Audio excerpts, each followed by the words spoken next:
Hello everyone, happy Friday and welcome to the Stream of Consciousness. I am Dichotomous Prime as always, aka Vince as always, and this is the stream where we talk design, diversity, and discourse.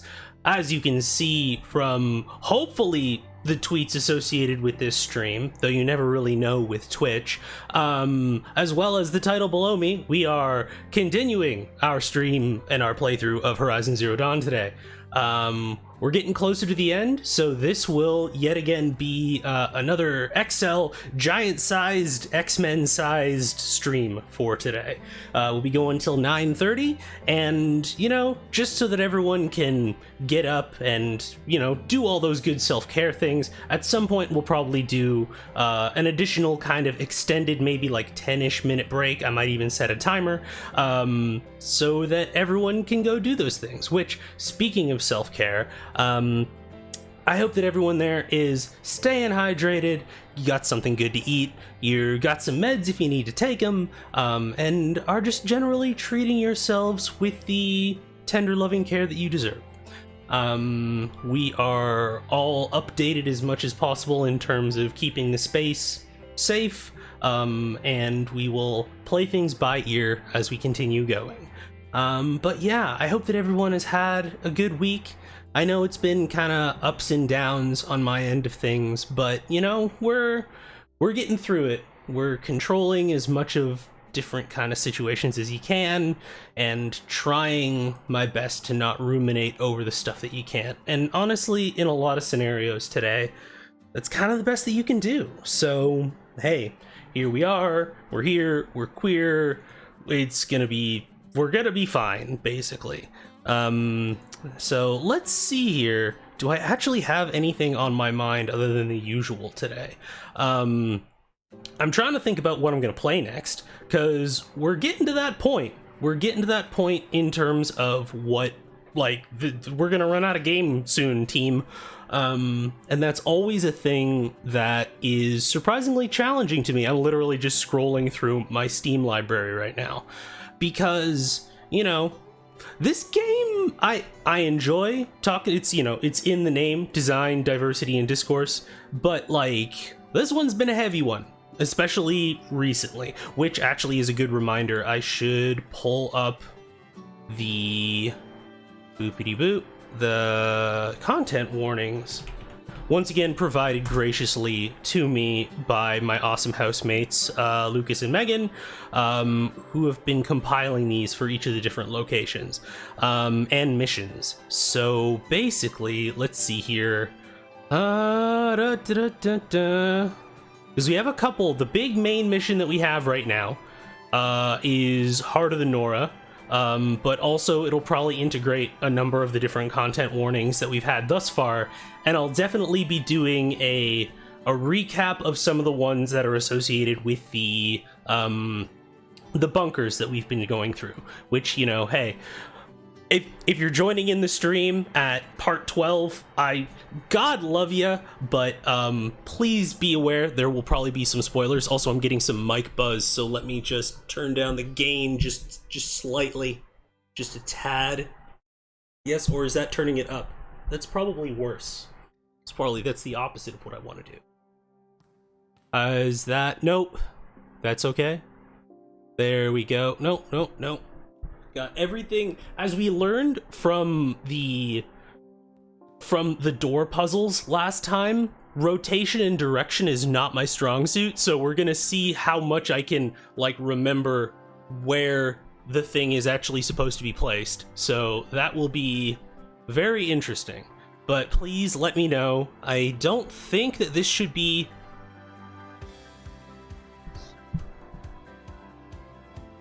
There we go. Okay. We're right in the yellow, so we're going to keep it there. And also thank you, Sinziek, for the CWTW on there.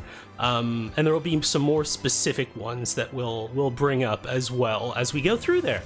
But yeah, I'm thinking on sending all the hugs for that friend, should you need them. It's been a week and a half. Yeah, it's this week has been a long year. It definitely has been. But in terms of next games, I'm kind of thinking of one that might be a little bit less heavy on the discourse. Like, I've seen that Doom Eternal's on sale, and I still haven't played Doom Eternal, and I love the shit out of the 2016 Doom. We might play some Doom Eternal and fuck some demons and or angels up, or angel narrative approximates, who knows? And of course there'll probably always be the kind of one-offs where we play some Knockout City or we play some multiplayer games, but in terms of like the next big campaign, I'm thinking Doom Eternal. Have you seen any Dodgeball Academia game? Wait, that's an actual thing? That just kind of sounds like a combination of one of my favorite anime and one of my favorite games right now. Is it? But also it's you, Eldritch Crow, so I don't know if you're actually fucking with me right now. A turn-based dodgeball RPG? Is this a table? This is a video game? Like, I'm not fucking with you. Okay, interesting. Because that definitely sounds like a fucking with me title. Let me turn that down slightly. Good? We good? That's turn-based dodgeball RPG. I'm gonna have to check this out because that sounds very interesting. But also I am very low on funds and coming into a period of time where I may have to put out the old Ko-fi and like all of that sort of stuff. So who knows? I don't want to count the chickens before they hatch, the horrible chickens, but we might be getting up close to that time. But I will keep everyone appraised as that whole situation develops.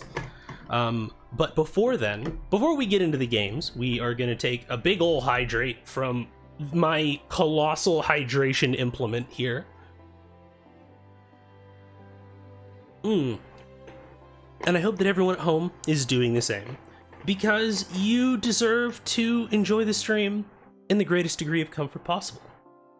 So let me just put that aside so that I don't bump it.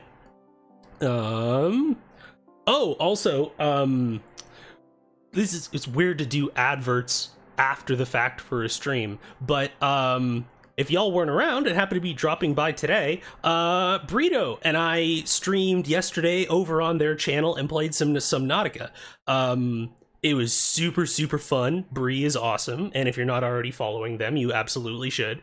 But the VOD should be up over there, and it was a very good time. It was a lot of me playing GM and just kind of like watching Bree make choices and being like, that's interesting.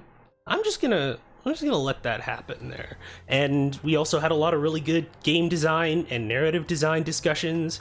So yeah, in general, I recommend following Burrito because their stream is so great. But also, it was a great little tag team thing. Bree is a great, like, conversational partner, because just like a good stage partner, like you can kind of tell the theater background because they're just awesome for like throwing the discussion back and forth. So yeah, Bree's great.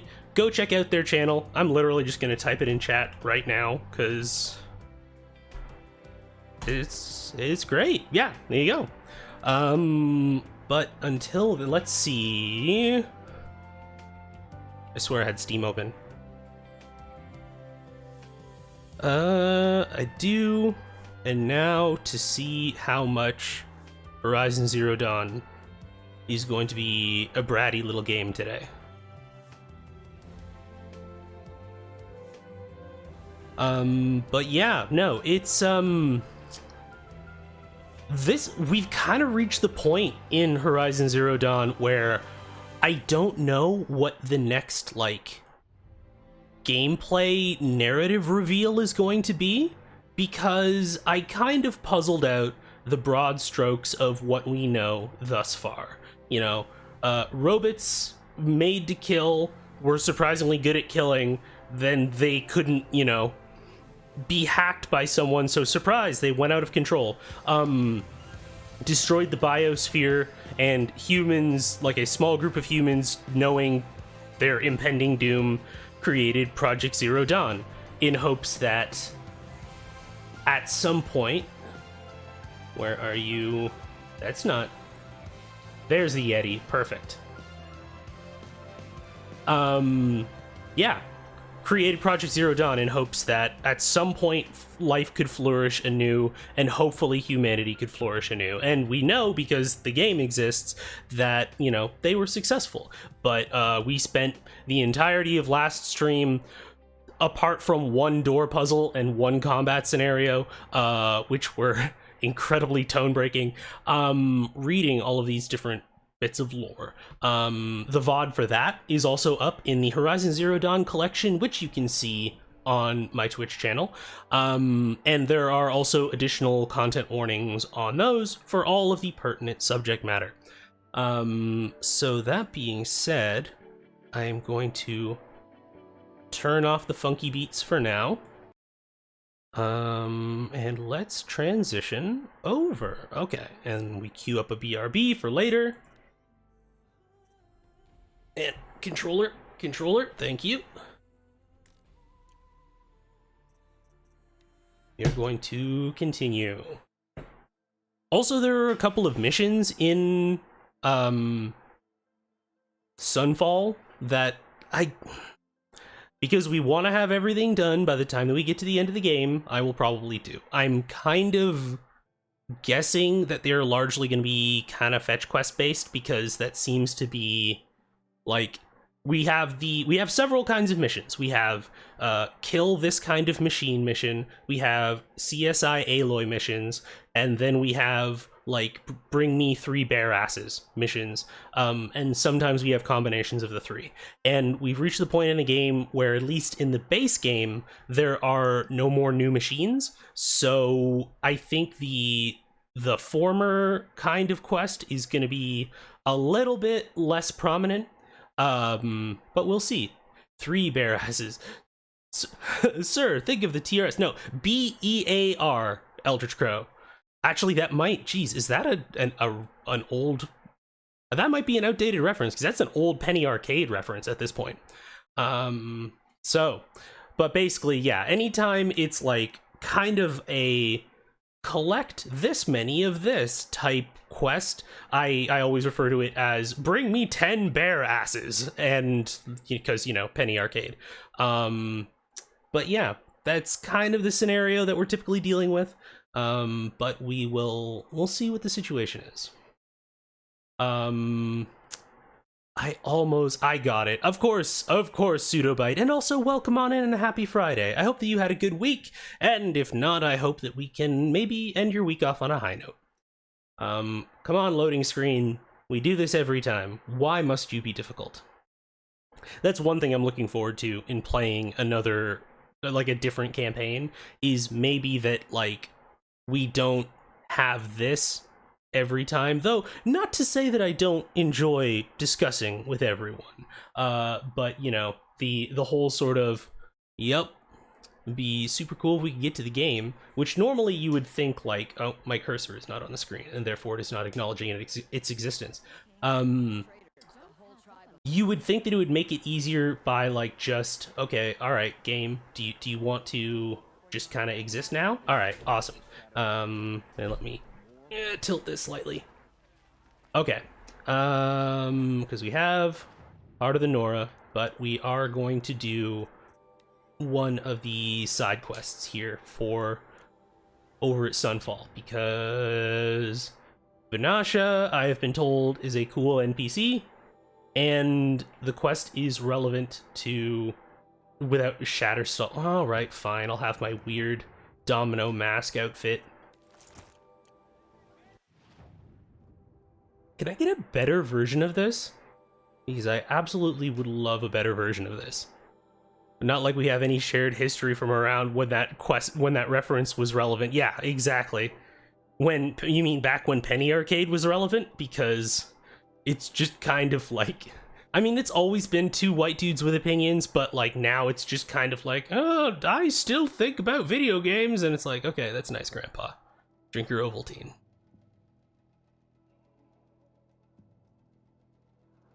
Hello, loading screens.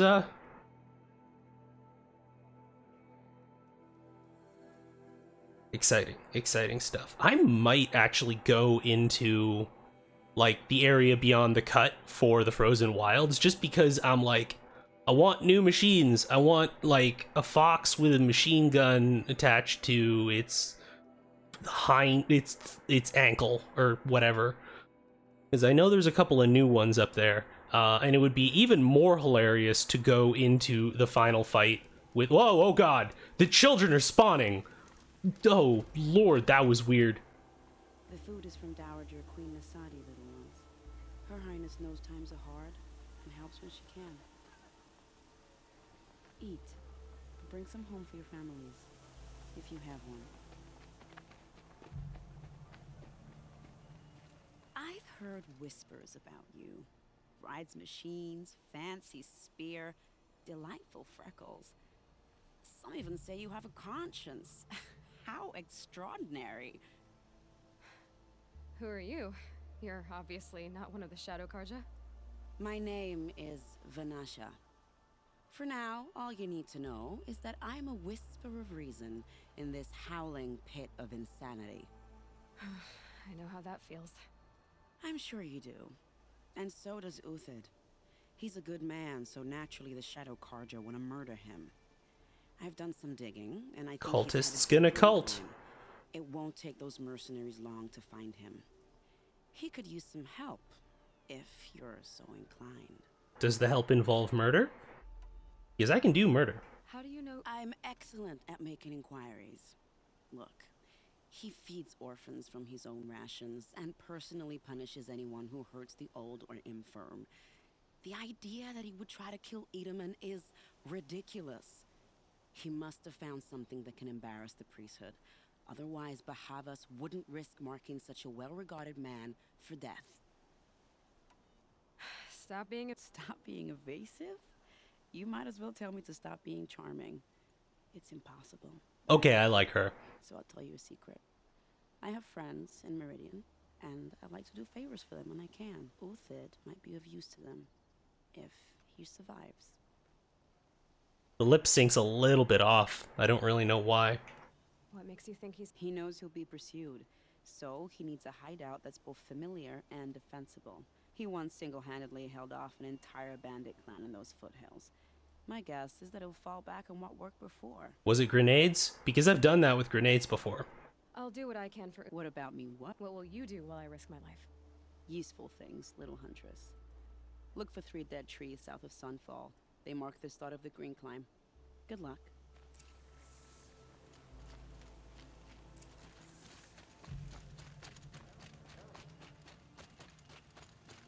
Alright, now how far can I get from here before I have to take my edgy armor off?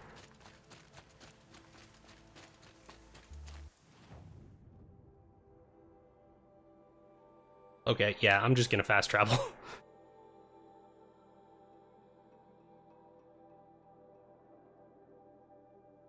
Now, it's interesting because I wonder if, because I can just call them out now, right? But I'm wondering if because the loading screens are pretty long, and I'm wondering if it would actually be faster to go the same distance on the back of like a charger or something like that as it would be to just like wait for the loading screen to load. Yeah. Who knows? Maybe we'll do some science at some point. Maybe I'll just have like one stream where it's just me doing some like weird experimentation bullshit. Because we still have that like one scenario that I wanted to see if I could make happen where you know, silence is telling you like, no, run, you can't fight them and everything, but I'm so monstrously over leveled that like I might be able to just kill an entire bandit camp and the Deathbringer that they have. Let's see, so I'm probably gonna want to hold on to that. Let's switch out for the hunter bow. And what do I have? Tripcaster. Need some more of these.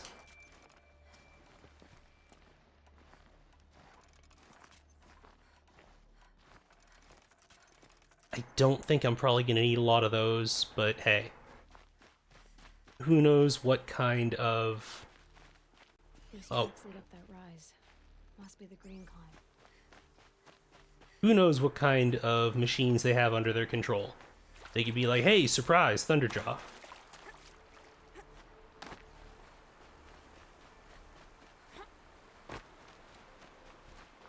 And you know, at that point, it could be like, that's cute.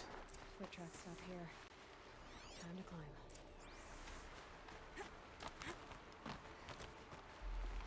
Oh, wait, is this? I'm wondering if this is where I got... Because there was a metal flower up here, I think, at some point. And it was, like, thoroughly irritating to try and get to.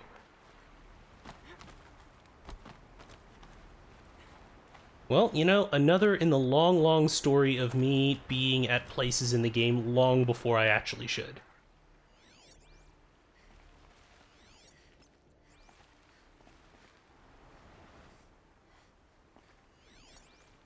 Well.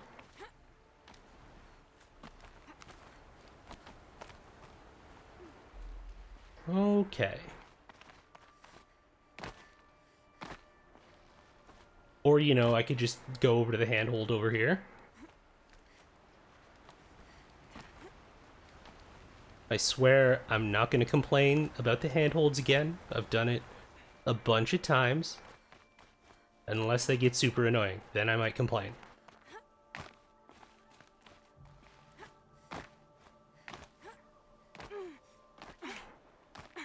Hello. Luckily you live because I don't need anything from you. Hello. All right, made it. Where did you go, Uthid?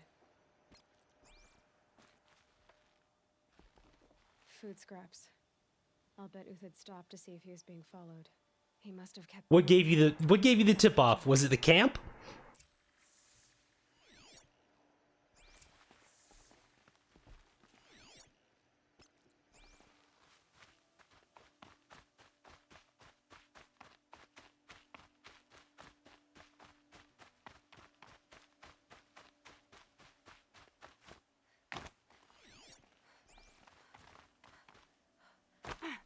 A dead machine. Uthid's been hunting. Waste not. Everything useful has been stripped.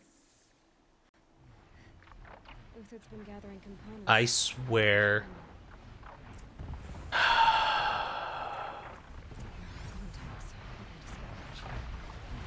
Of course. Of course.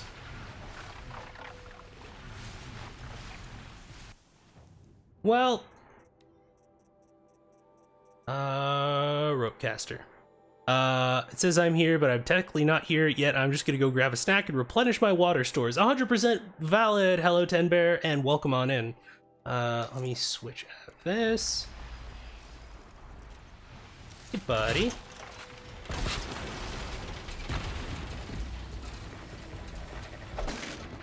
What did I learn from last time?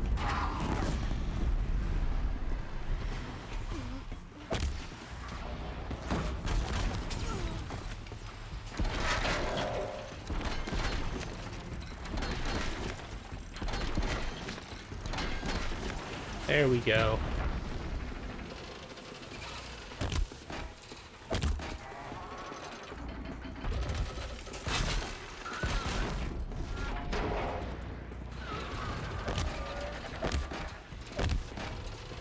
Bye-bye.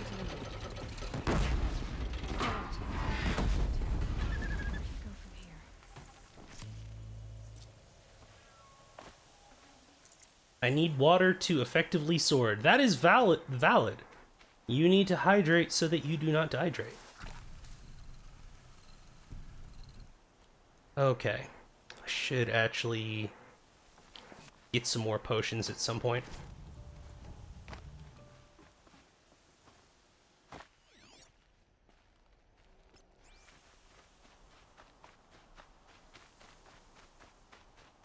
Uthid took down a Ravager. Not an easy kill, but worth it for the price. And all of them were just immediately around. Wow, okay. More scrap for Uthid's stockpile. Just a slaughter field, alright. Itchy nose.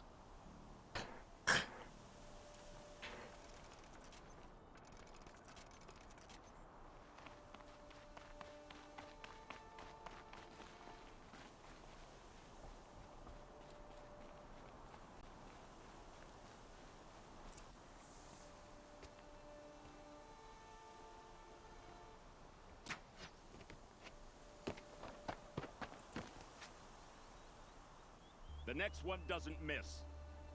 Uthid? You're young for a bounty hunter. Or am I old for a soldier? I'm not here for the price on your head, Uthid. I believe you're innocent. Innocent? Come on then. If this is a trick, it's a good one. You've earned your kill. I like his outfit. I'm not big on the hat, but like I dig the shoulder and the cape aspects.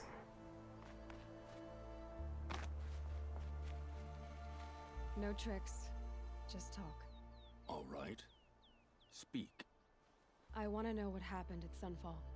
What really happened. All right. For weeks, each dawn in the tent city came with a new death. Always in their sleep, no struggle. The old, the infirm, sometimes the young. Those who couldn't fight for the cause. I should have realized then it was a culling. Who would do such a thing? They thought it was a curse. Awful, horrible cultists?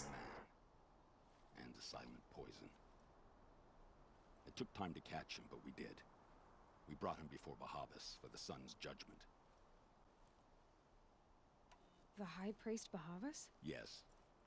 He thanked me for my diligence, then had his guards release the villain. You see?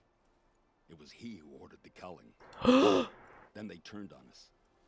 Should have died with my men, so their loyalty meant something. 20 years I gave to the sun. For what? I never thought leopards would eat my face.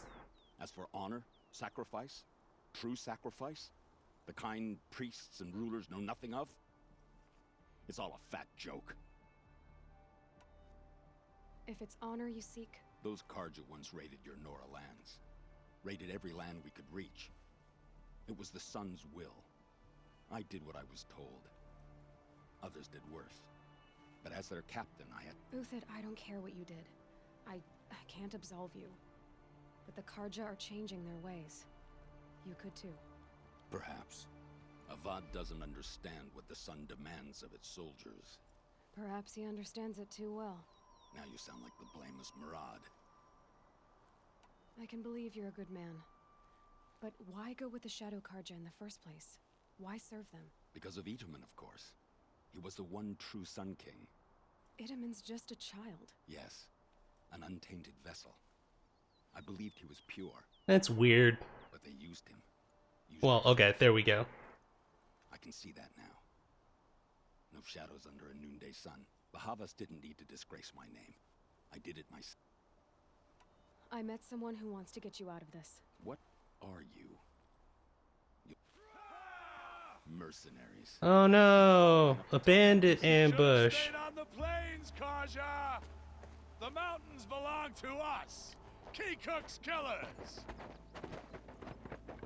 When we're done with You sure about that, you bro? won't even leave an echo. You didn't make it hard to be followed.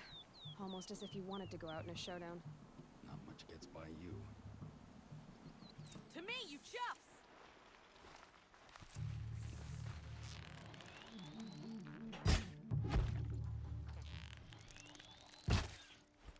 Ah, damn, that was a miss? Okay.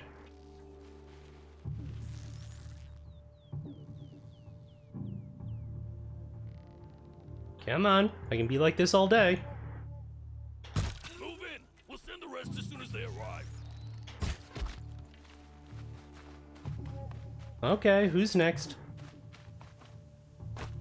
Oh, really? No handholds? Alright, well, shame. It's up to you now, men. Rally. We can still finish them.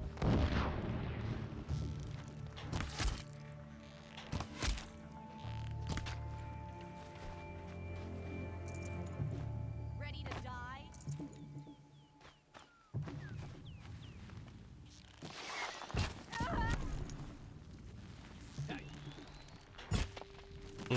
Too sensitive.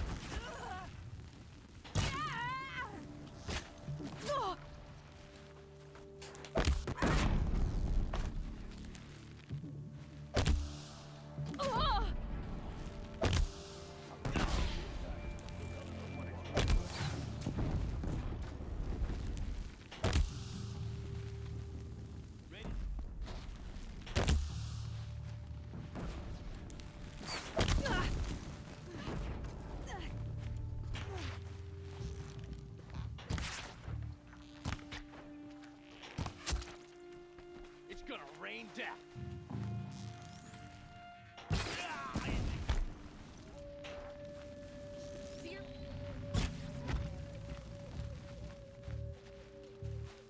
All good? That won't be the last of them. Follow me. I've stashed supplies up above.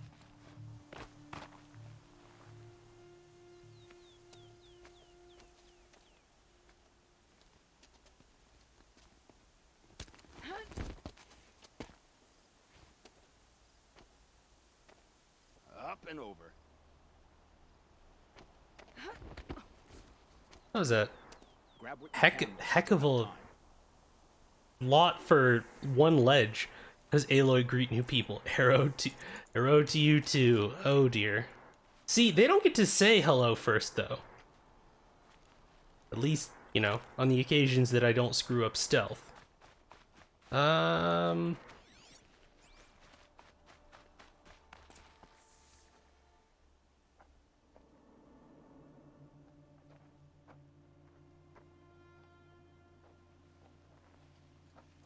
You all know you're going to die.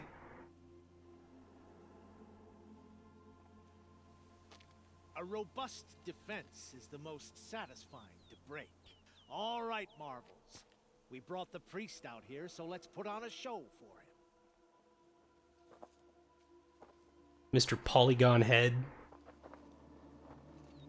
That guy's neck is probably fucked. We've unfinished business, Bahavas and I. This will be difficult. I think They have the high ground. That is a very good point. I don't intend to die today, Euthid. I did. But you're starting to change my mind. Alright, can I get up there?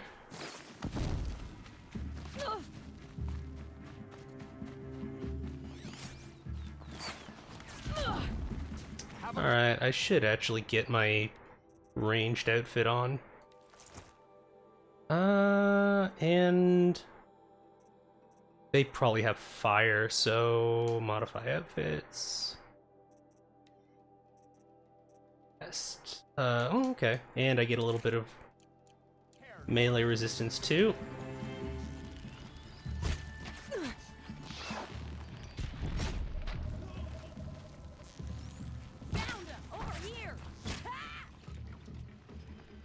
Oh yeah, what gave it away? Look out! To your left, but my Marvels thrive on adversity.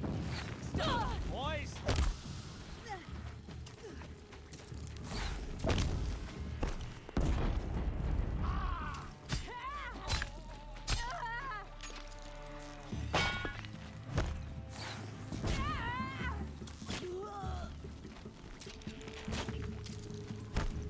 Let's finish this.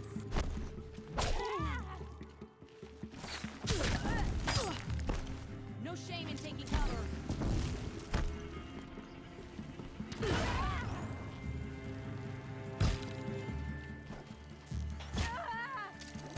use.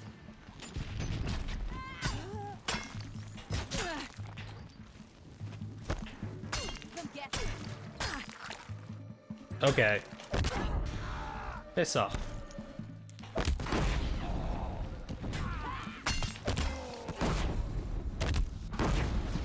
There we go.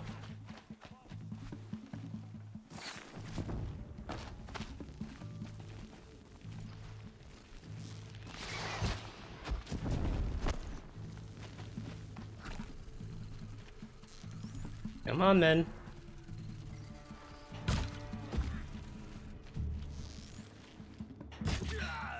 That's the last of the Marvels. Bahavas thought he had enough fodder to keep him safe. Now there's hope for justice. Will you come with me? Awesome, another ledge climbing cutscene. Thrill at the tension. Will they make it? I think I could pull it off. Listen, you gotta do a lot of neck exercises. This won't be easy. Bahavas still has his personal guard. Okay. Are they flammable?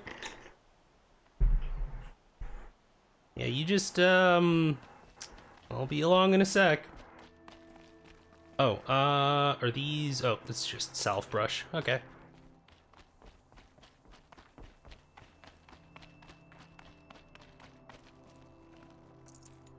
at this. Corpses, you say. Loot, you say.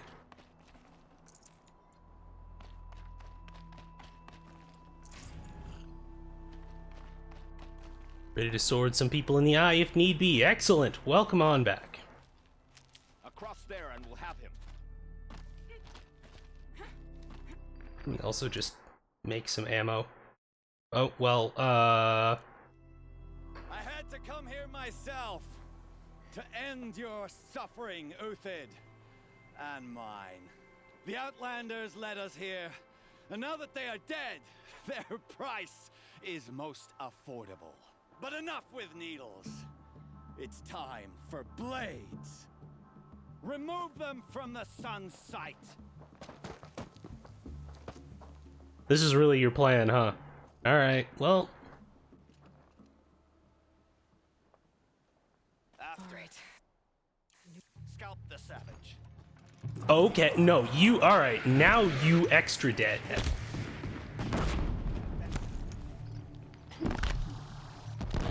Because that shit was unnecessary. Oh, you thought you were gonna get one off on me. Eleonora! Yeah, you're next.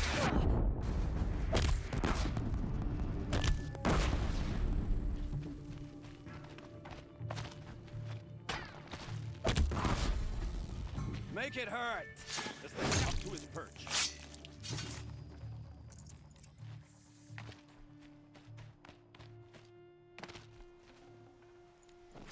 Oh, dang. They had names. That's interesting.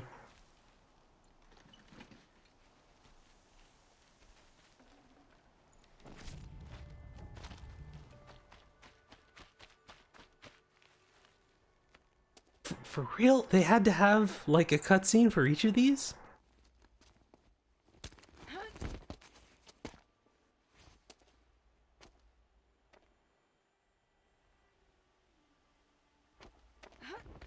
Sorry, I have a notification that came. There we go. Okay, now it's gone. Whatever deal you worked out with him, I'll double it. More than double it. No. I'm tired of this, Bahavas. The lies and the violence in your cheap-scented oils. The first two were bad enough, but it was really the oils that did it. I had to. Prune the weak, or all the Karja and Shadow are doomed. This solves nothing. But may the sun find some worth among your drying bones. Stab him!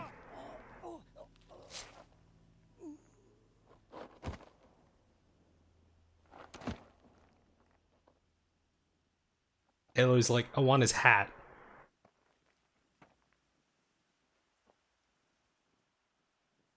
That was quite a fireworks show. You took your time. Okay, I was busy. worth in your drying bone. What do you It think is. happened to That my is a pretty machine? sick line. Other mercenary band, and I had to organize passage to Meridian for a wanted man. Perfume and mattresses. Give Don't me forget some mattresses, info. Pseudobite. Girl talk. You've had quite a day. I never imagined Bahavas would blunder into his own trap. His death opens up wonderful possibilities. Remember Edaman and Nasadi, the Child King and his mother guarded like hostages at sunfall? With Bahavas gone, no one will be watching them. I want to get them out. And I could use your help. Kidnapping the Sun King of the Shadow. It's not kidnapping. They want to go to Meridian. How do you know that? I've been posing as Nasadi's handmaiden. She's scared. For herself, of course, but mostly for Edaman. What do you mean, why help them? Okay. What's going to happen? Don't worry. You gave him his... Hopefully he can help Avad finish the Shadow Karja with... What's going to happen at Sunfall now? Oh, it will be glorious. The priests will panic. There'll be infighting, skullduggery, and I find it a little bit weird that, like, They'll be distracted. the death of Your life brought misery, but your death is a Bahavas was just kind of like, okay, quick and everything, but compare that to how it's portrayed in the narrative when we had Derval, and how the good ending is handing him over to be tortured endlessly. That was a little bit weird. Why do you you care what happens to them? Whereas this guy has also just been like commissioning people to kill old and sick and children in their sleep with poison. And it was just kind of like, huh, and just kind of done. He made a little grazer for me out of matchsticks once. It wasn't very good, but still, nobody ever made anything for me before. What do you need to get Nasadi and Idaman out of Sunfall? With Bahavas dead, Sunfall is the easy part. I'll handle that. The big fuss will be crossing the border to the Sundom. Find my friend, 3 Tohuadiv near the branded shore. These names. To sweep the path, so all you have to do is wait. There's gonna be an ambush waiting for us. Wadiv has already cleared Contingencies, little huntress. Something will go wrong, and I need protection I can count on. You. Okay, I like, because Vinasha and me, same brain. I'm like, no, it's not a question of let's hope that something doesn't go wrong. It's the, I am going to assume something is going to go wrong until it doesn't. And then basically after that, it's going to be like, all right, so I'm going to have contingencies and I'm going to be prepared. Like, I have a very marginal view of the value of optimism.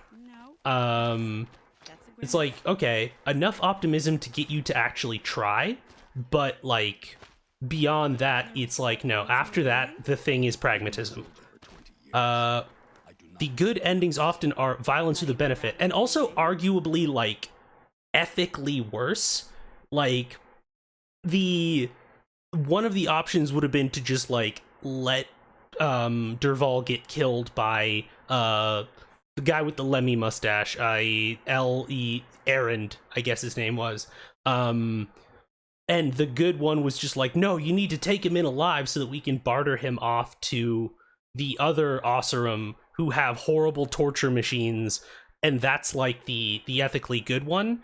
And it's like, it's not as if Dervahl like is a stand-up citizen. He absolutely was like trying to bomb this place, but we had this whole kind of backstory about like how the Karja like devastated his people, and he was like obsessed with revenge over it, which is like, hey, if you've lived your entire life under oppression and colonization, you might be kind of pissed to the point where you're like, I'm going to build bombs, and that sort of thing. And then we have this high priest, Bahavis,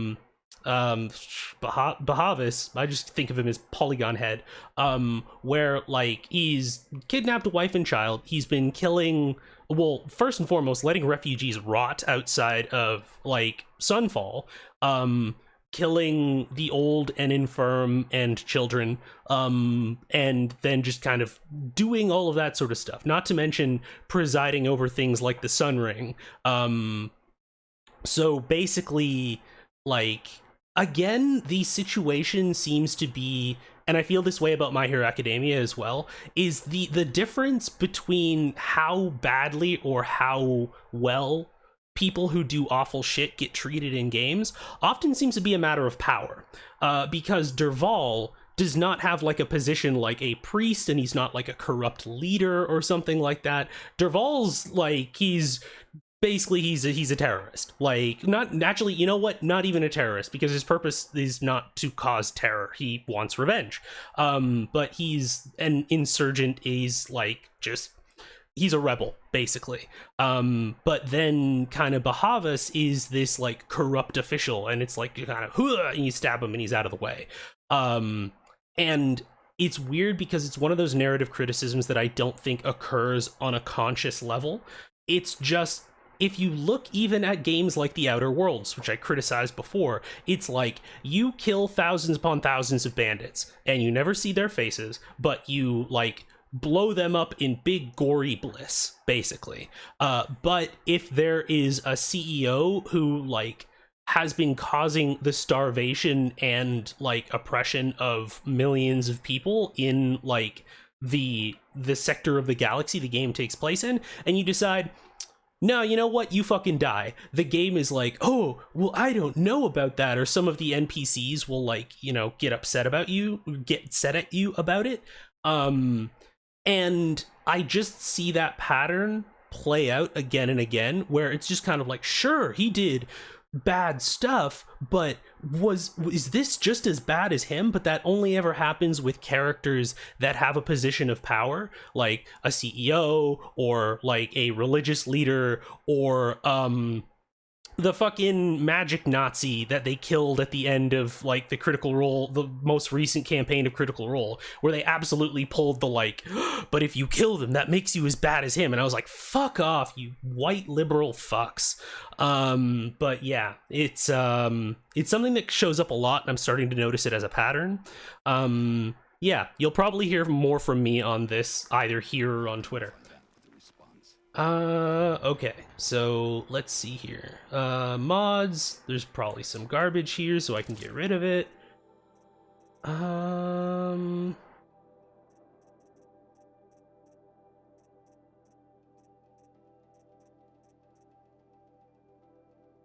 Oh yeah. Like, what's his face? The dude who, like, caused Caleb when he was a kid to, like, burn down his house and kill his parents. They, like, reduced him to 0 HP, and they were just kind of like, but, you know, jumping in the way of, like, well, if you still try and kill him, then I will stop you. He needs to live to stand trial. And I'm like, fuck this goddamn, like, it's Mueller time bullshit. It's like, no.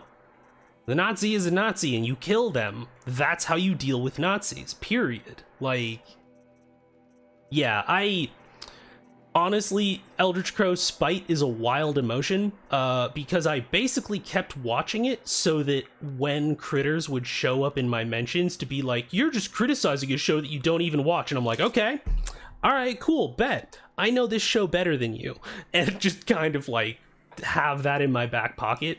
Also, I just don't like criticizing things that I haven't watched and, like, actually know them backwards and forwards.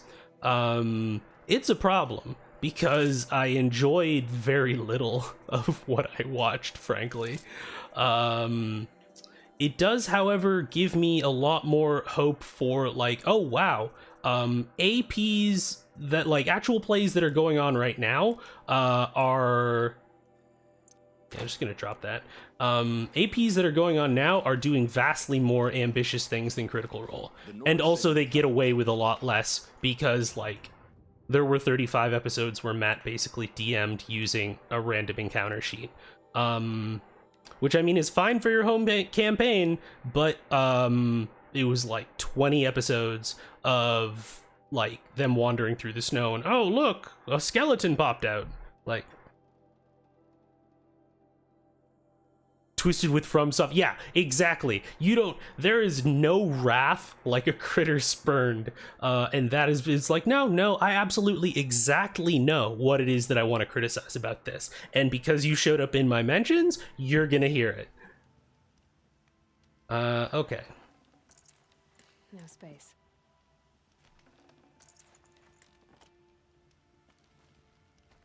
You, with the 3 toes. You're three-toe Hodiv, right? I got hornswoggled, that's what. Vanasha batted They her took last my other 3 with her toes. hips and promised us clear a path for the royals, she said. Sneak past the garrison and skewer a few what. Little did we know there was a damned monstrosity lurking underground. When will I learn not to gawk at skinny girls? We're just gonna move on from that. So Vanasha needed safe path. She made it sound so sweet and easy. Turns out a lot. Like bloody... Okay, so we got a rock breaker. Let's see. Why do you think Vanasha swindled? My crew came to Sunfall because we heard the bounties were fat. She offered us the fattest one of all. It's my own damned fault for taking the bait. Should have known I'd end up with a rupture in my useful parts. Something attacked you from... Oh, you picked that up, did you? I wondered why the Shadow Karja didn't pay attention to the pass.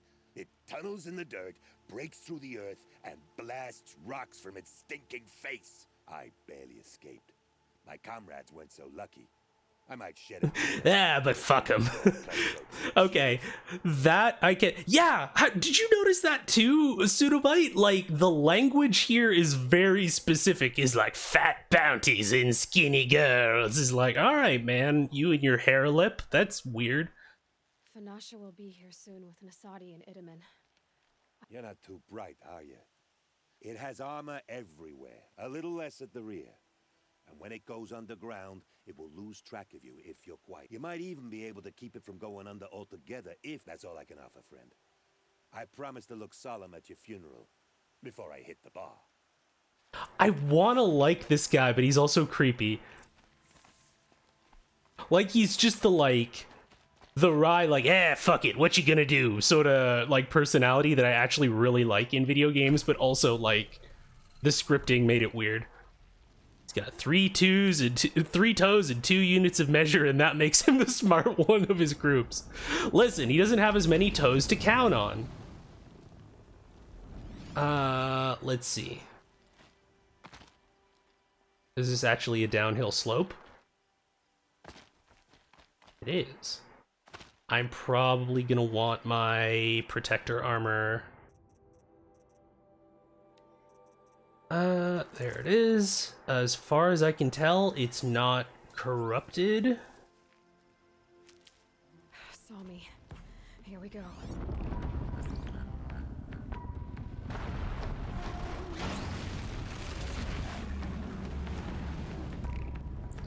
Yeah, let me actually just put some more... I mean, I could do more melee resistance, or I could just put on some ranged stuff for shits and gigs. Do I have a ranged one that gives me extra melee? Yeah, let's just do that.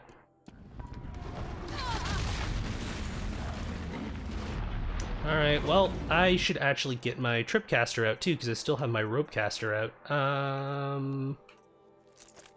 We go, and probably... Actually, the tripcaster probably isn't going to do me much good right now, because it goes underground again really quickly. So that should be okay. We're gonna craft some ammo. Everything else is full. You good? Alright, cool.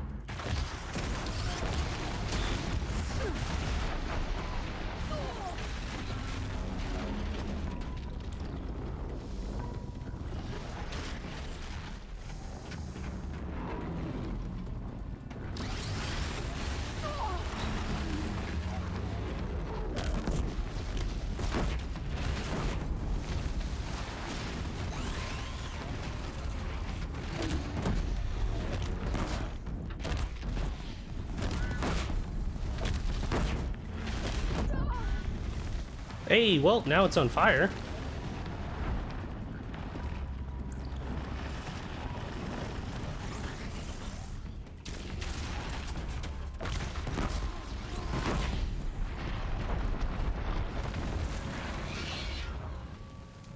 That wasn't too bad.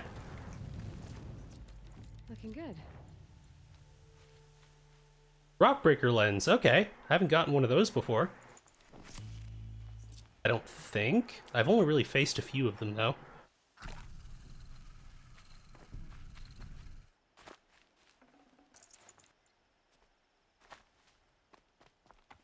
Mechatotus. You know what? Valid comparison. This one is less irritating than Juratotus, though.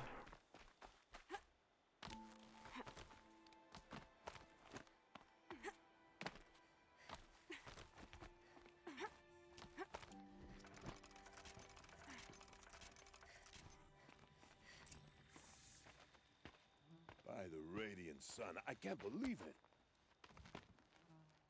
You look a lot more injured than when I came up here last. What happened? After that miracle, all we can do is wait. Vanasha will be here soon, along with a boat that'll take the royals across the lake.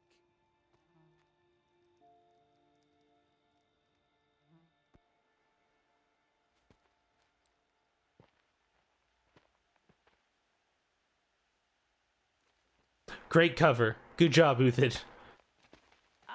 Oh, it's not Uthid. Glad you accepted my invitation to play bodyguard. Where are your men, Huadiv? It looks like something chewed you up and spat you out. That's pretty much exactly what happened. The way is clear. Can we go? I like how you always cut to the chase. In this case, literally. It won't be long before we're followed. Don't be afraid, Your Radiance. We've got excellent protection. Don't. Is it an escort mission, or do I just get to, like, leave them at this point? One tweak. Three-toed, one-cheek Huadiv. Yeah, no, that was... Vanasha's jacked. Oh no, we have another ambush?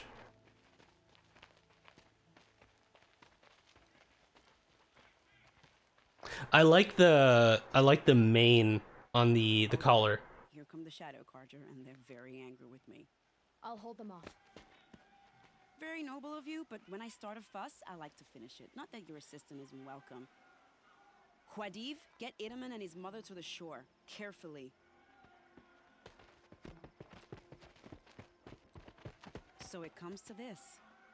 I must say, after 2 years under the heel of these zealots, I'm ready to extract a little blood.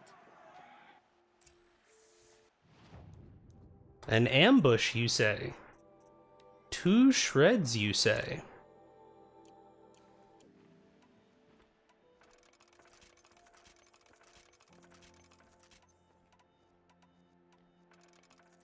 Some traps would be nice.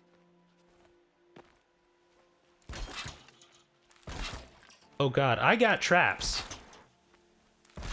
Don't you worry. Got... Oh, come on. There you go. And how about here? Here. There. And here.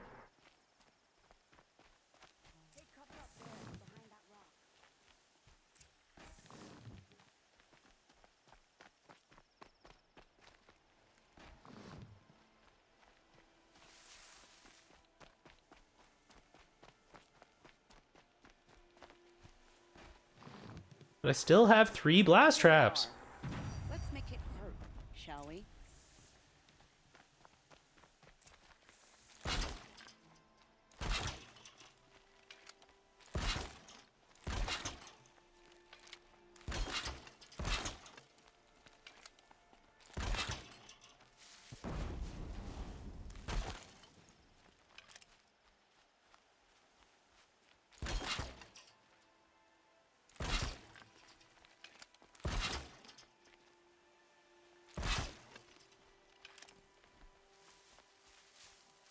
What's hiding in that grass?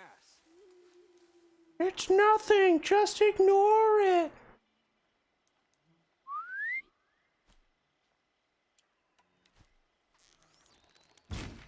Come on, brother. Wait, that was it? Oh, the cult is in. There we go. Alright, well.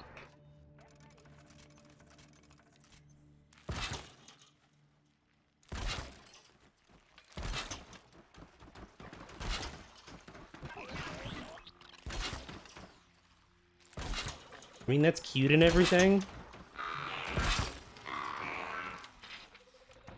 I mean, if y'all want to, go for it.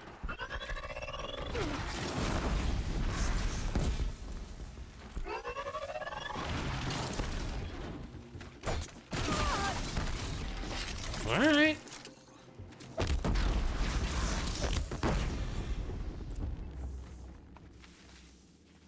Yeah, that was still way more than I actually needed to... Gotta go collect all of my stuff that I left on the ground now. Yeah, it's just that basically set up a minefield.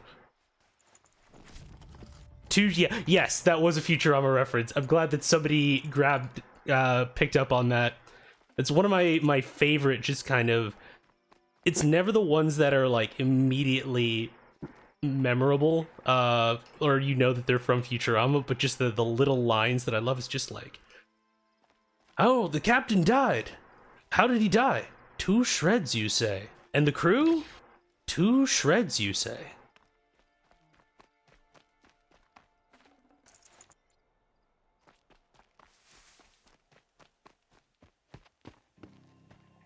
jinx it, but we might be in the clear.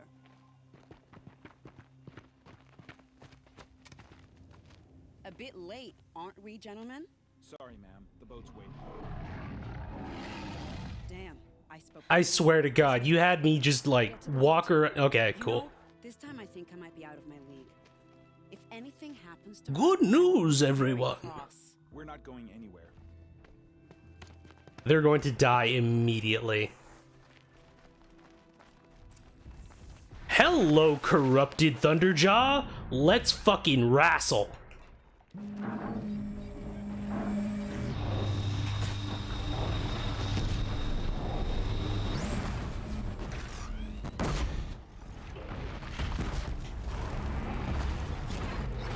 That hurt it.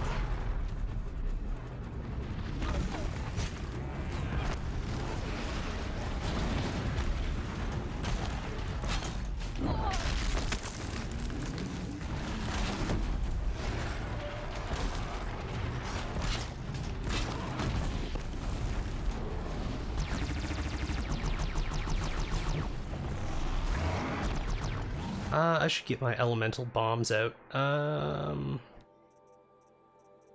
I can probably replace the hunter bow with them.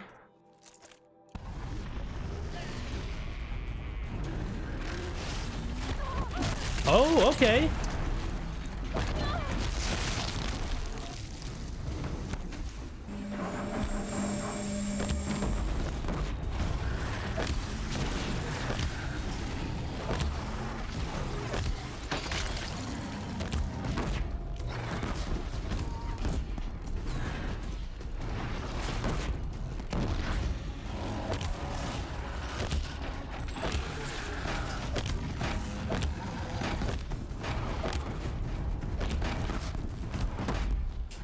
Multi-ball! Multi-ball!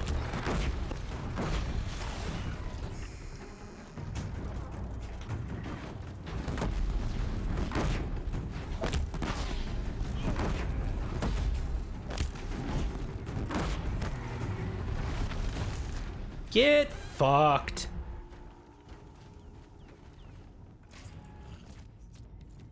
There's my corrupted Thunderjaw. I was expecting that it was going to be Red Maw because, you know, corruption is red and, like, that, but I was incorrect. But hey, I'm glad that I got a corrupted Thunderjaw before the end of the game. Save these I would have been very disappointed. Two NPCs standing there watching you fire infinite grenades, and they're like, you know what? I think she's got this, you know? I feel like we would just be in the way, and then they would be correct, so... It's like, gentlemen, just, you know, enjoy the view. Just hang back. It's gonna be fine.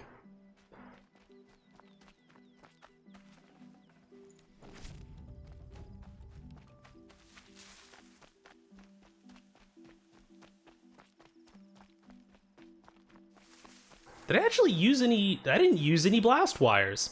I think that's the first time I've killed a Thunderjaw without blast wires. It just all of my blast sling bombs.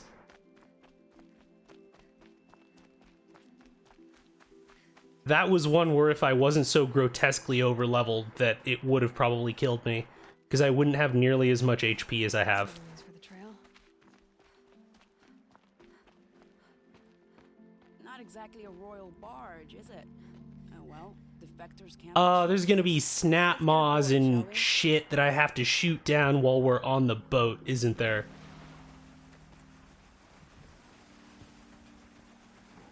Well... yeah, why do I feel like that's exactly what's gonna happen?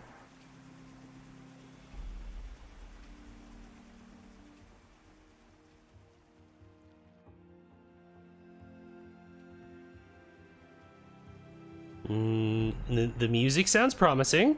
Maybe not. You've done a good thing. Maybe even ended a war. Maybe. But my way And all it took was killing one of their leaders and kidnapping the other two. Also, there are still like a whole city of people there. And also, like, Helis also sent, like, all of the Eclipse to fight the North. You know what? Sure. I ended a war. That's what I did.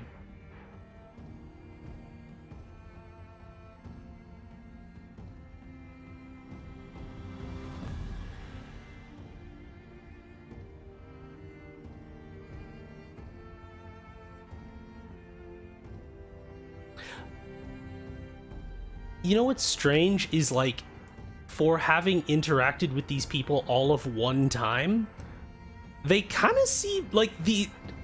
Am I getting the vibe, like, is anyone else getting the vibe from this cutscene that I was supposed to be way more attached to, like, Three-Toed Huariv and, like, Edaman and his mom and, like, all of that sort of thing? Because I'm just kind of like, I met these people literally 15 minutes ago. Like, this is all great and everything, but, like... Nothing to fear. You are now under the protection of the Sundom. My protection. As is your mother, she will not be harmed. You have my word, law of the sun. Aloy, it seems I see your influence everywhere. Yeah, you might want to clean up those corpses before they start to stink. Will always be appreciated. You have my thanks. May you walk in the light.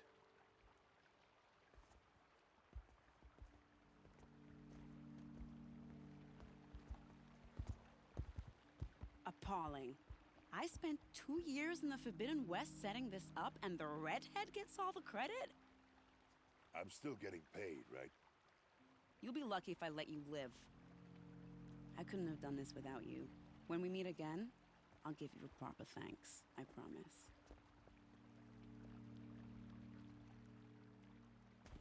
Really all you have? It won't do it all. Don't forget to stock up before you're on the road.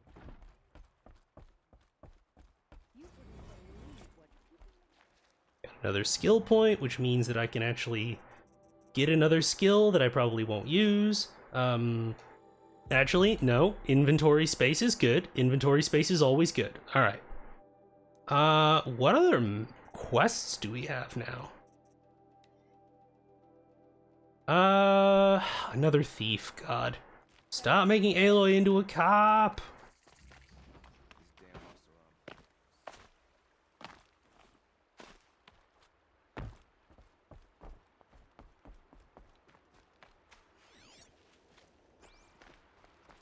Don't care what other tribes do. I'll just mind my own.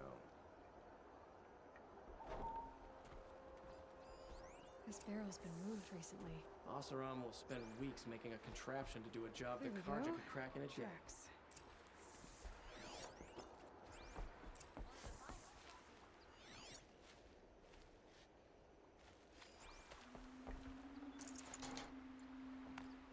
It's like, while I'm here...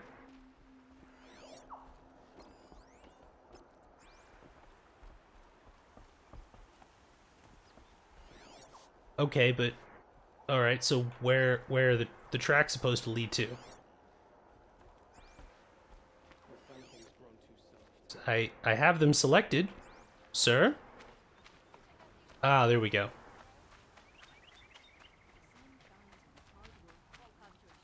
The thief's gonna be like, I'm a hungry person, and I'm gonna be like, here, literally have 5,000 shards. I will not miss them. Just like, Aloy, honestly, Aloy would probably do more for Meridian, literally walking around and just making it rain shards.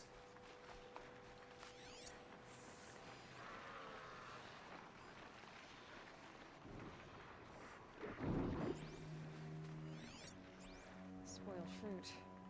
The rabbits seem to like it, though. Oh, look. The thief dropped more fruit for me to follow.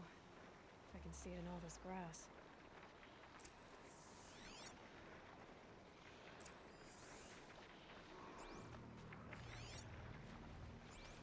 Follow the fruit trail.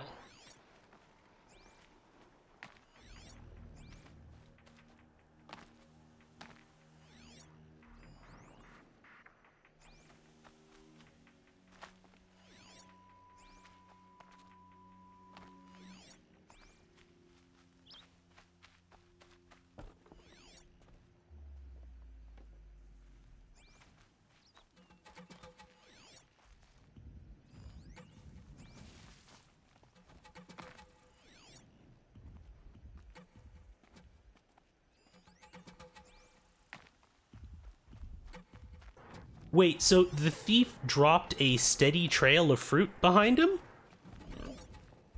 Okay. Is this the last of the fruit? Okay, boars, out of the way so I can have a look. Trail of footprints this time. Footprints, fruit, more footprints. All right. They really wanted to push this mechanic, like really hard. And it's just like, all right, it's one of these. Cool. Love it.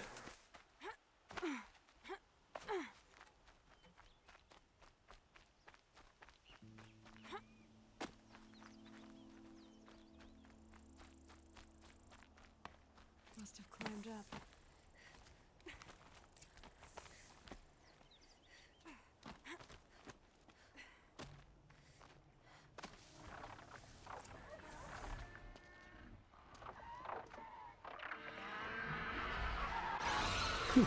The Glinthawks followed the scent of fruit.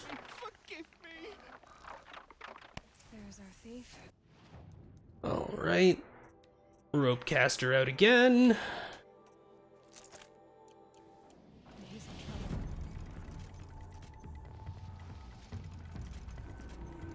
One moment, let me just make a bunch of bombs and switch my outfit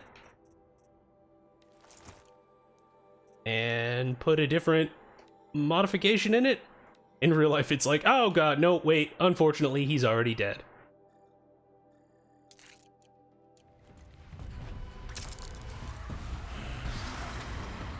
Yeah, y'all are gonna have to come back down here.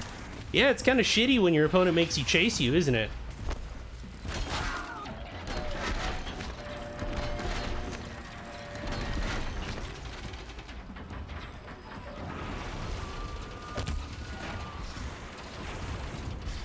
Directly on top of the thing. Okay.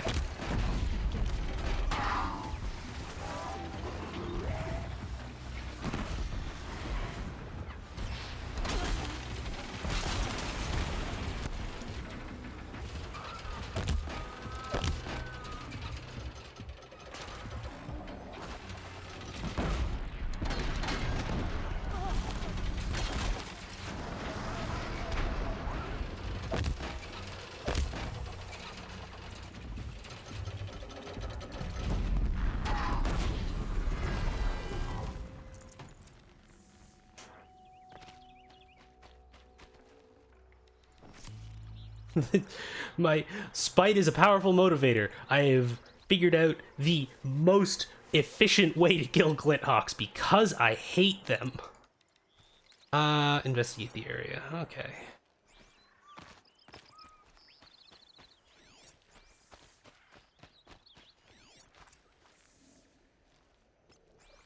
More, okay. It's at this time that I reflect again on the fact that, like, this quest is called an errand, and I have 100% spent less time in-game doing, like, main quest-related things.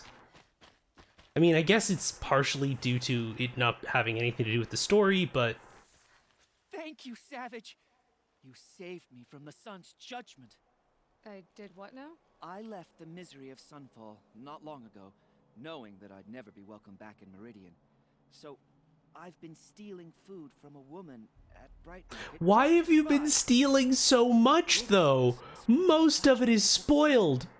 You believe it attacked you because you were stealing. Why else? What if I beg forgiveness from the... I took care of the Glinthawks, but yeah. The sun has spoken! Thank you. Stop! Great. People finally stopped calling me outcast, and now it's Savage.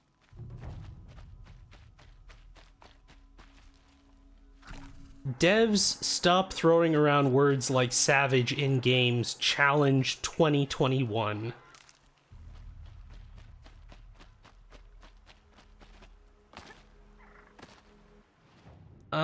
What else do I have? Or let me actually just check the map.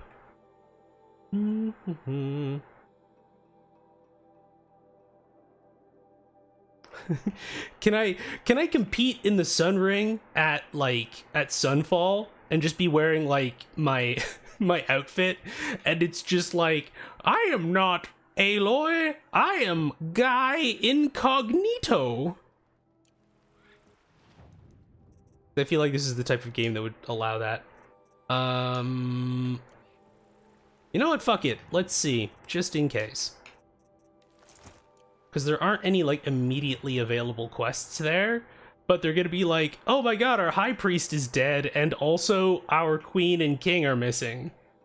And they're just like, what the fuck else are we supposed to do? It's like, I require direction from a higher power.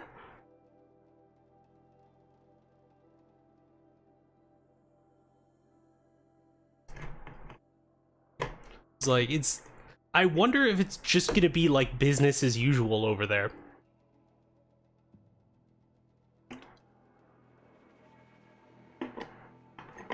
Oh, don't want to lose the cap. Let's just quick save real quick.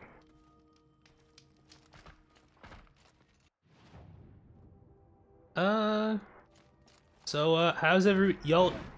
Okay, cool. Every time I glance up at the Citadel.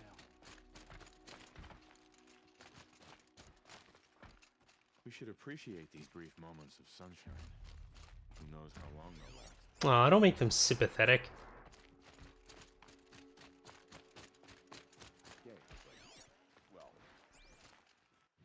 They're actually, I mean, I don't see any green exclamation marks anywhere. But they're all just kind of hanging out.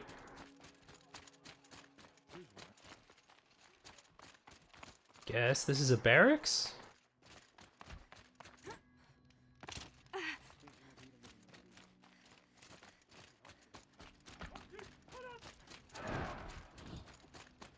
know I shouldn't have cheered for her, but that Outlander put on the fiercest performance I've ever seen.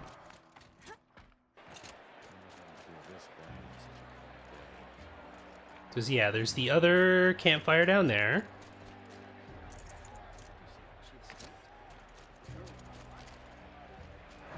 They're like, yeah, no, we're not repairing that. We're just gonna leave that.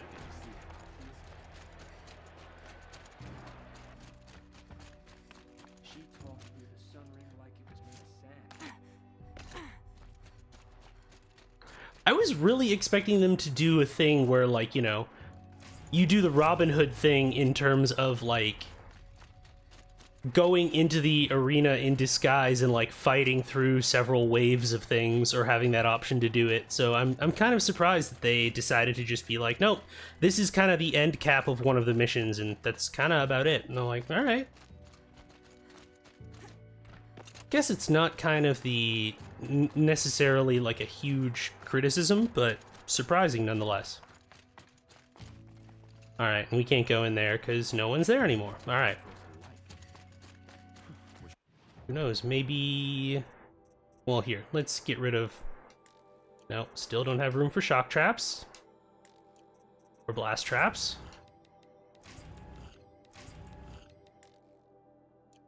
So many rocks.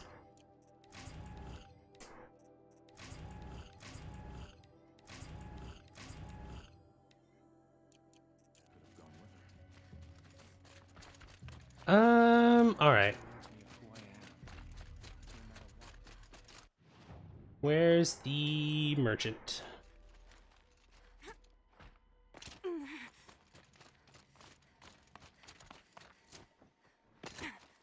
I kind of wish there was a cooler Shadow Karja outfit. Because some of them are kind of dope.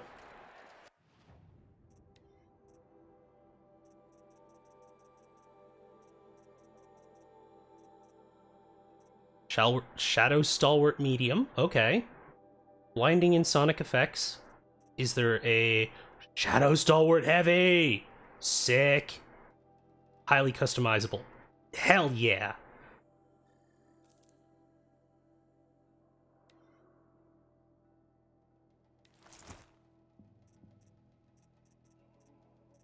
Alright, cool. I'm happy. Okay, that looks pretty dope. I'm not gonna lie. So Sonic and Blinding effects. So that's basically just You should get to use the You should. That should absolutely be like an Easter egg, where I'm just kind of like, I took your Pope hat. What you gonna do now? Nothing. That means I'm in charge. I think it's kind of fucked up that they're... And, you know, hey, who knows? Maybe there's a mission that's gonna crop up at the end, but, like... You don't get to do anything for these people. Which I think is... You know what? Yeah, we're gonna have a talk momentarily here about the class implications for this, because there was this huge dramatic scene of you saving these couple of royalty who you met 15 minutes ago.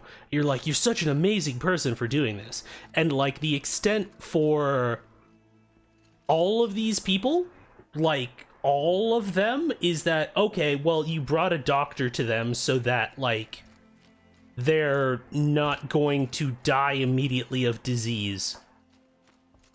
And like, I'm supposed to be satisfied with this as a player. Of, like, these people are still starving. These people are just kind of destitute and generally, like, very kind of, like, tragedy porn sort of thing. And I don't like it. I'm not glad the girl escaped, but wow. Like, it has real uncomfortable implications when you think about things like Palestine and thinking about that, where it's just kind of like, oh, well, again, if someone with power or station, you save them and you help them escape, then you're just kind of a hero. But there's just kind of, there's this one mission where you bring like these destitute refugees who are starving a doctor, but you're kind of expected to accept the status quo for them. And I kind of don't dig that. You know what I mean? Yeah. That's a thing that I see more often in video games, where it's like, again, it's probably not done consciously, but much like in real life, people who are unhomed are just kind of forgotten about. And it's like, oh, well, this person brought them bagels. And this is not me hating on Bagel Jesus. Bagel Jesus is awesome, but Bagel Jesus is only one person. And the overall causes for things like homelessness and poverty in general are just kind of never addressed. But we're just kind of given these feel-good stories to just kind of go like, yeah, but that's good enough, right? That's nice, right? And that sort of thing matters when you're making stories like video games. So yeah. Something that's a bit of food for thought for people who are making narrative-based games, whether tabletop or video games otherwise. Good times! Uplifting. Let's see. So these are all things... Where's the third power cell? Did I not find... Okay. Actually, you know what? I am going to... Let's look that up online, actually. Because, like, I'm okay with spoilers. I probably will just, like, keep it to myself so that folks aren't getting spoiled themselves as well. Horizon Zero Dawn power cell. Okay. So, and there's... Yeah, please, go away. IGN, you're doing fine. Yeah, Maker's End, got that. The Grave Horde, got that. And... Did I already go through the Grave Horde? Did I miss it? I must have missed it in the Grave Horde. Yeah, I'd have to go back and get it. Okay, cool. Well, we won't worry too much about that right now. So what I am going to do, however, is I'm going to pop over to BRB, and I hope that everybody takes whatever kind of bio break, or get something to eat, or take your meds if you need them, hydrate so you don't dehydrate, and I'll be back in just a couple of minutes. So we'll see you then.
All right, and we're back.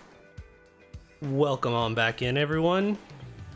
I'm sorry, Funky Tunes, you have to go away because we have we got Vidge games to get back to. All right.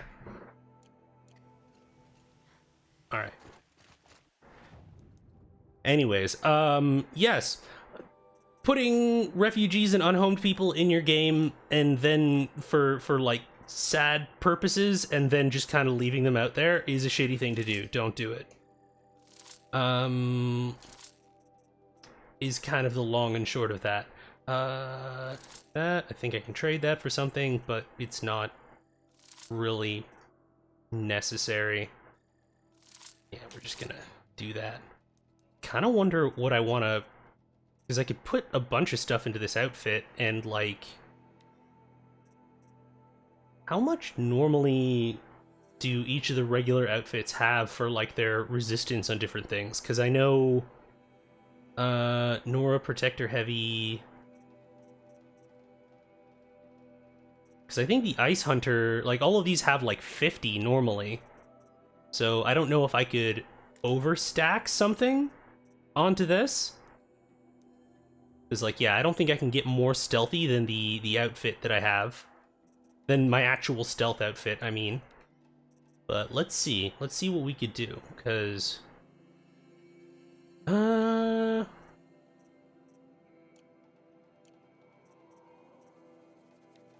alright, so if I took the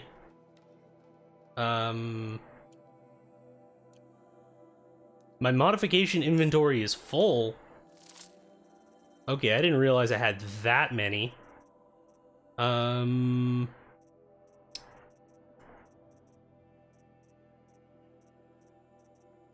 like shit like this, I probably don't need all of this. Get rid of that. Get rid of that. Get rid of that. Welcome to my horrible shame of my hoarding in all of my inventories.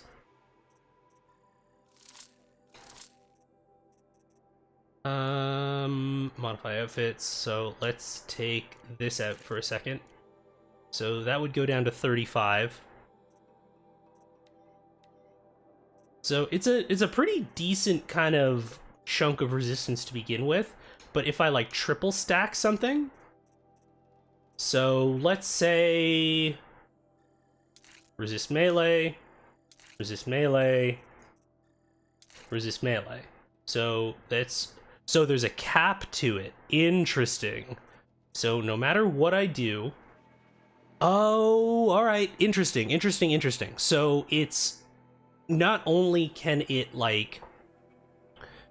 maybe not go as high in terms of the raw stats, but it also has a cap in terms of how much of each like resistance it can possibly have, which, you know, is great for flexibility and everything, but, you know, it's not gonna be like, it's gonna be better than this, but it's like, at this point in the game, I don't know if there's anything that I'm facing that just uses one kind of attack.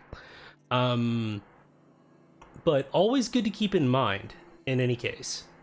And in any ways, it kind of looks fucking dope, so I'm gonna maybe hold on to this for now. But that's interesting that they put that cap on there. Because I'm guessing, yeah, if I throw it all the way up to like 50, you can't bump that any further. Let's see. Heart of the Nora. Bad guys always get the coolest armor and it's upsetting. It's true. This looks sick. Like, it's this, I mean, they're all called kestrels anyways, but it's very much this like rad bird of prey type thing that they've got going, and I super dig it. Yeah, I'm guessing, you know what, let's do some science real quick. How many stealth things do I have? I only have 2. So yeah, if I throw triple stealth on there, it's still not going to be as good as my stealth outfit, but what if... So, is it going to have a cap of 50 for all of the resistances, or just stuff like melee? Nope, it has a cap of 100 for elements. Whereas stuff like the Karja Blazon has 150 or 145, it looks like. So it's got a lower cap than everything, but then it's just kind of more flexible. So it's interesting because, like, they kind of want to have that as a thing. Like, this has a couple of bonuses with, like, blinding and sonic effects and stuff like that, but those are very kind of edge cases. Like, if you were designing a D&D class, we would call something like, you know, you're immune to sonic effects as, like, we call that a ribbon ability, because it's like, okay, this is kind of a cool little bonus, but, like, it's not something that comes up so often that you would seriously consider it in terms of, like, utility, in terms of kind of, like, determining balance and things like that. It's like, yeah, that puts it at 50, so that's, like, currently better than my Nora Protector gear.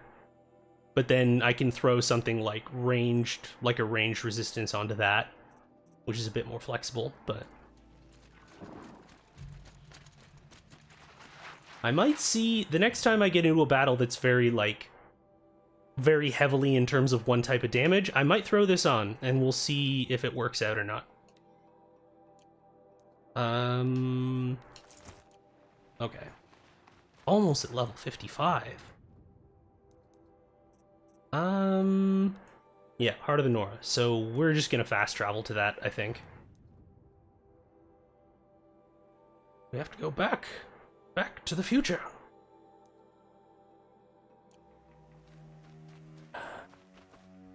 How far away do I have to get before it'll let me fast travel?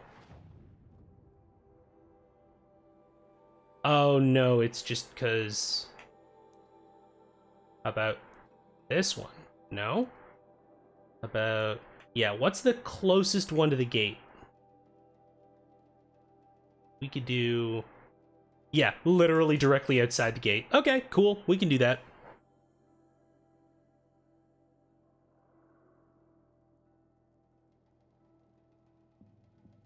Let's see, so for this, depending on what kind of machines they have with them, they're probably going to have corruptors. So I'm going to want my blast sling for all of the human enemies. I'm going to want probably my warbow, honestly, because having another sling is probably going to not be especially useful. Though, okay, having the elemental sling, because corruptors are weak to fire, as well as just, like, if you set them on fire, or you make them frozen, you do double damage, so. Trees on fire. Oh, hi, hello. Let's see. What do I want to have equipped? So, Blast Sling, Rope Caster isn't gonna do a whole hell of a lot. And... because we got Elemental, and then we'll do the Lodge Warbow instead of my... but the Sharp Shot Bow is really useful. You're gonna notice me in like 2 seconds.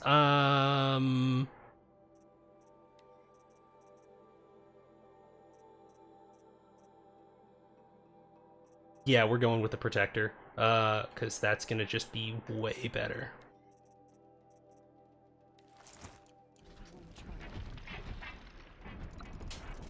One moment, I'm crafting.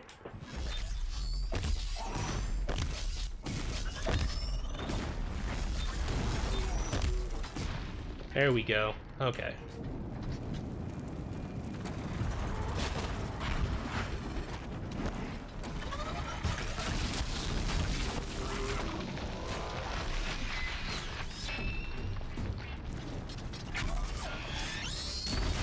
Nope.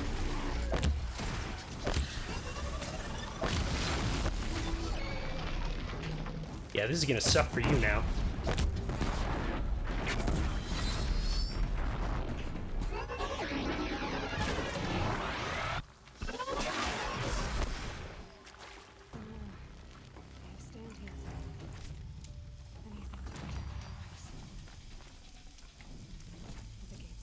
God, that makes me feel like such a level of progression, because I don't know if y'all remember the first time that I faced a corruptor, but it was a struggle bus. You know, in no small part because of the fact that, like, I was in, like, a very crowded area. Which probably didn't help.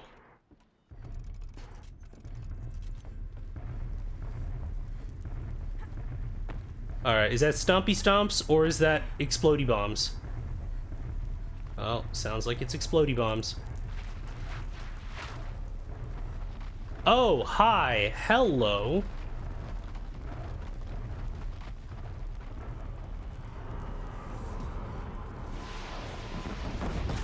Well, this is gonna get difficult.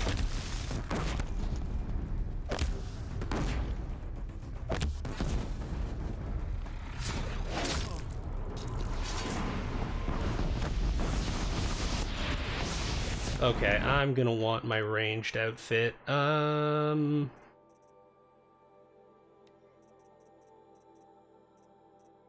Actually, you know what? How many ranged resist things do I have? Oh, they pulled it. Yeah, Deathbringer, 3 Corruptors, and like a bunch of other shit. Yeah, they pulled up. Let's see. Resist ranged, and range, resist fire, resist melee, and resist ranged. So that's 38, 15. Nah, the Arrow Breaker's still gonna be better, because a lot of them still use fire. Yeah, we're still gonna go with that. Sorry, badass looking, like, Shadow Karja outfit, but we gotta go with pragmatism. Alright.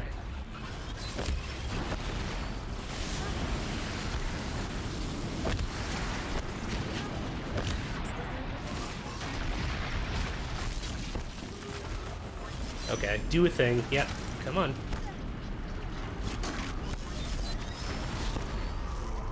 Okay, so we're gonna want to do this to you.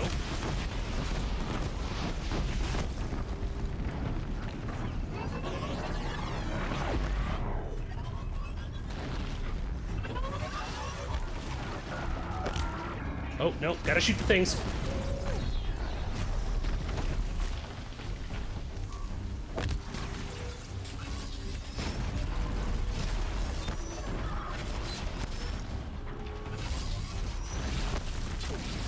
Oh, okay.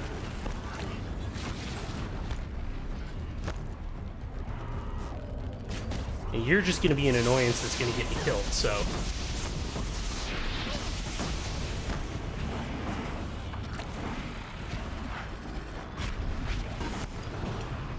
Can I blast those off? I cannot. Okay. Oh, wait! Fire! Fire! Need to use fire! Fire good.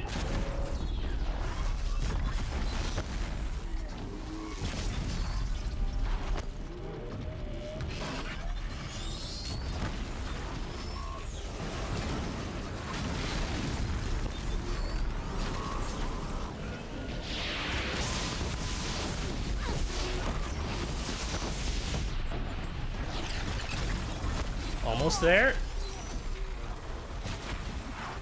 I missed it? Okay. Sure. What if I just do this to you?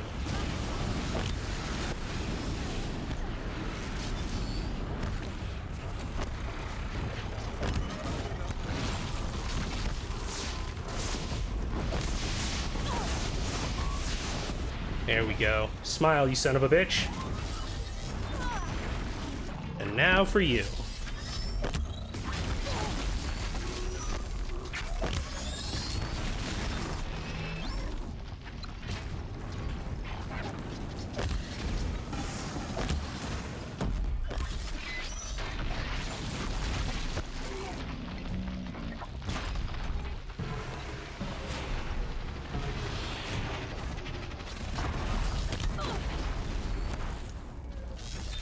Alright, that was a lot of damage. You go away. I'm dealing with machines right now. Oh, you glitched the hell out. Alright.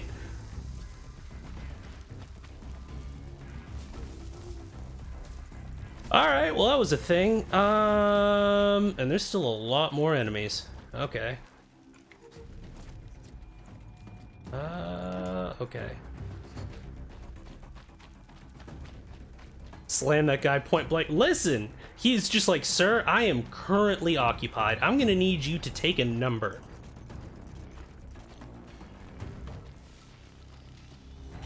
Because it's like, annoyance enemies get you killed. Over here! It's her!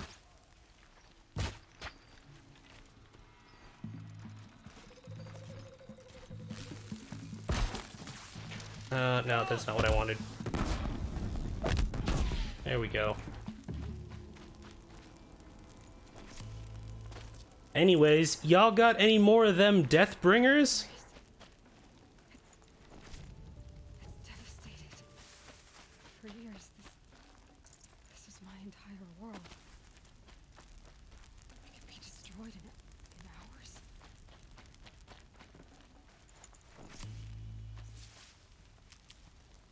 No bird song. The amount of grenades you use, I wonder if people think you're a Deathbringer at a distance. Probably. I mean, like, we have gone over the kind of body count that Aloy has, and it is ridiculous. Let's see here. I don't think I have anything that's a better shot coil than what I currently have. I mean, 10% damage is nice, but I don't have anything that deals both of those types at the same time. That's an extra 30% damage. That wouldn't suck. It's just more damage and tear. Let's see. The embrace so quiet. So dead. Just make sure that I have more implements of death.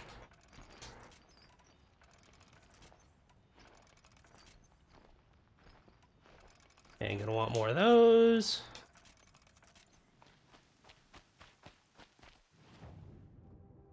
I mean, I guess I could just, like, do a sweep, really.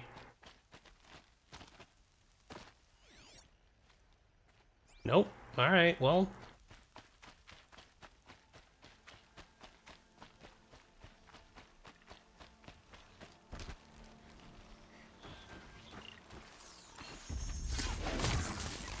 Yeah, don't worry about it.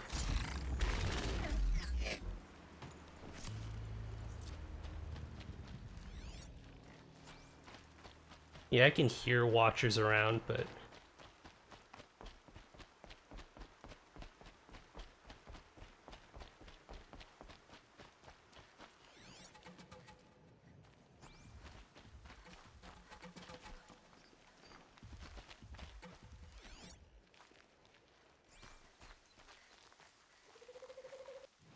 this might actually be a good field test for the Shadow Stalwart outfit. Because let me just double check what I have on it again. 38, 15, 7. Yeah, okay, cool. We'll deal with that.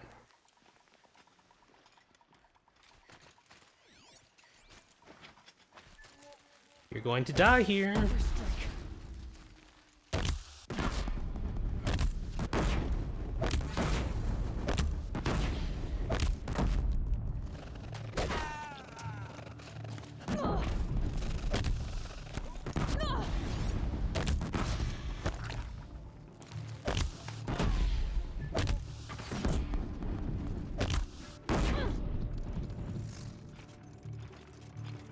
Oh shit, I'm actually almost out of materials. It has been a long time since that happened. You cannot run from righteousness.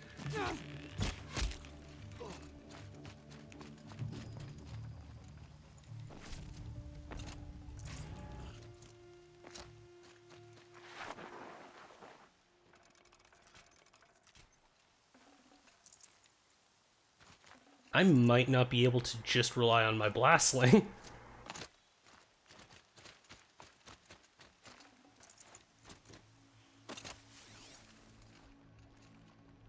Oh, it's just a scrapper.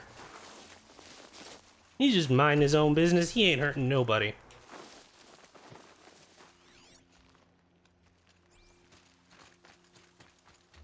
Safe. For a few minutes, anyway. Another battle. Another defeat. The Eclipse smashed through. So did they just kind of... Oh, wow, they took down another Corruptor. Well, GG, okay.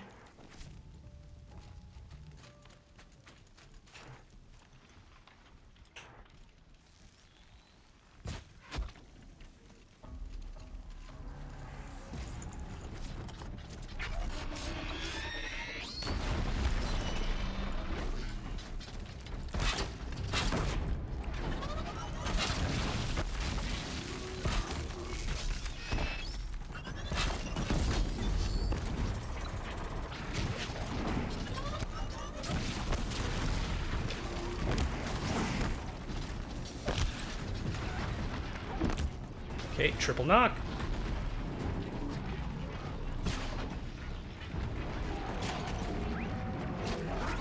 There we go.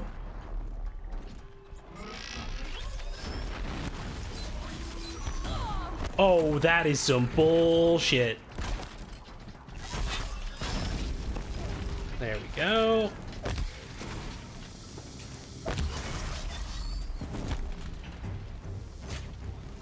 Come on, triple knock.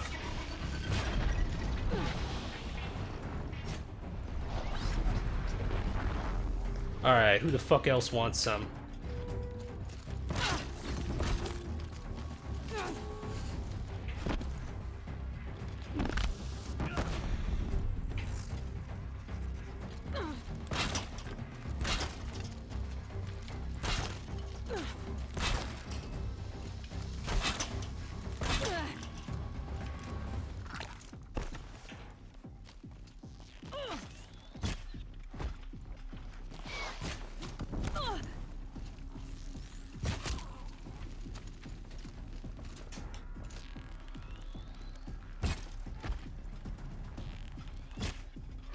There we go.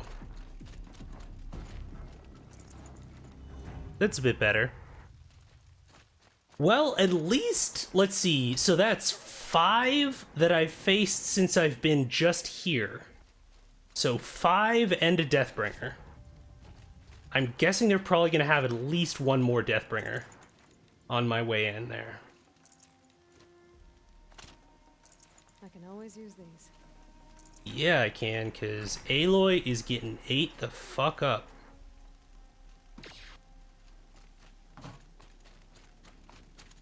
Yeah, because I actually, like... Corruptor Heart. Ooh, I have not gotten one of those yet. In, like, the entirety of the game.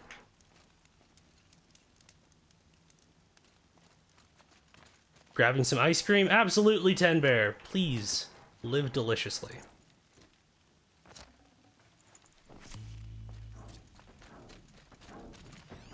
Alright, where are you stomping around?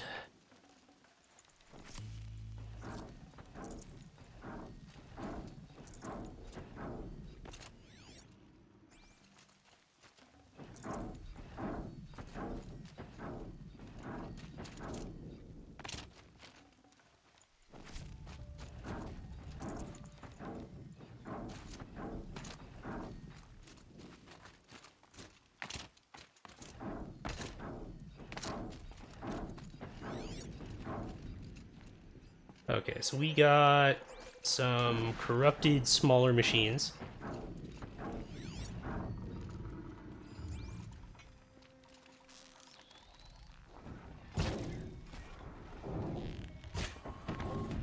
That didn't hit you?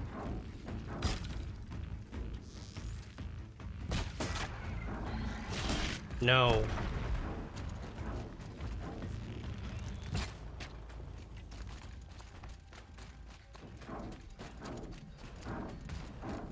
So are they just like trying to bash something down, or is that actually just the sound of like a Deathbringer stomping around?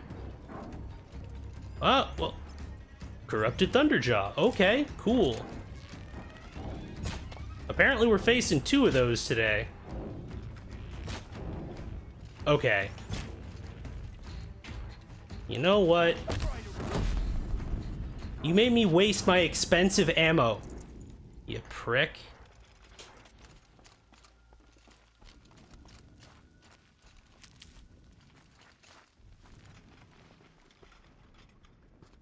Yeah, I'm not going to be able to make any more, so that's going to be very interesting.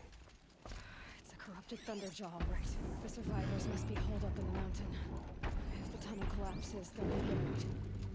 And I'll never reach the hatch. Okay. Well.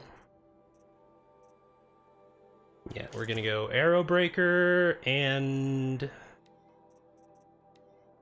what are we gonna put on here?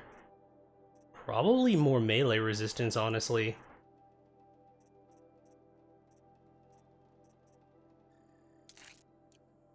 Because we got 47, 18, 7, and 7. Okay, cool. That will do just fine. That's right. Bring down the mountain.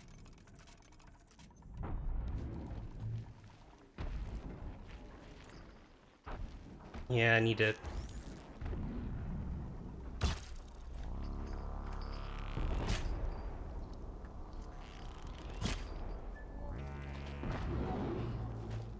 Okay, that's some bullshit. That should have taken out your disc launchers.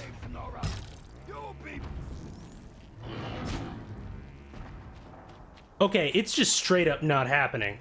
Oh, there was a cutscene I had to wait for. Alright. To Aloy's side, now! For Aloy! For our mother!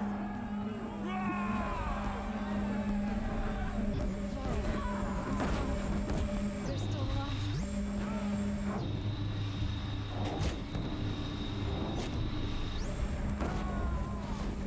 There we go, that's 2 down.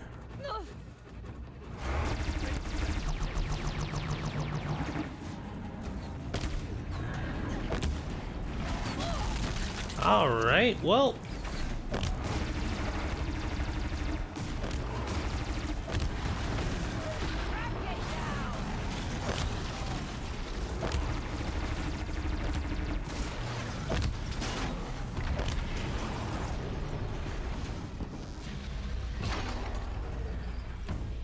Come on, 1,000 damage!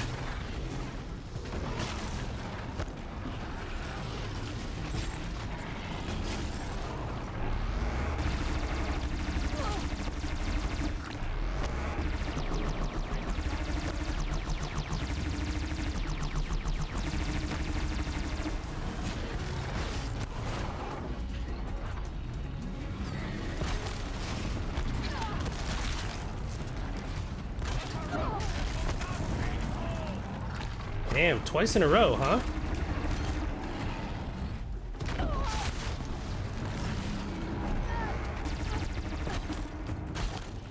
You actually got a lot of health, don't you?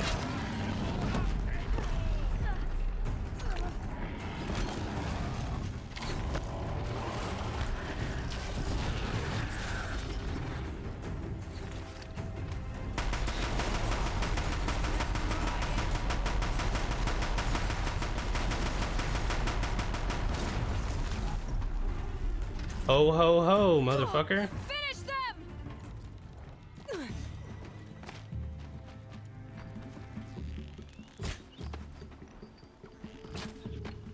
Okay.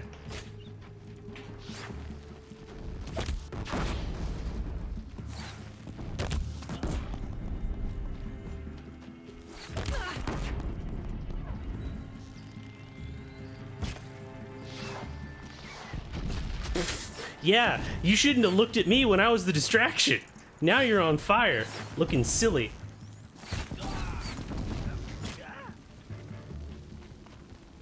We did it! Aloy did it! We did what must be done. Really helped. I thought we were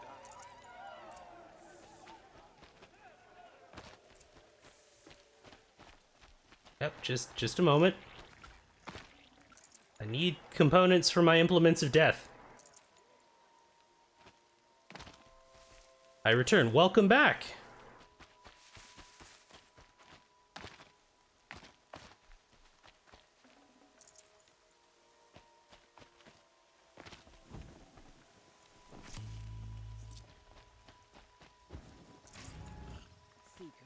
Aloy, you saved the tribe.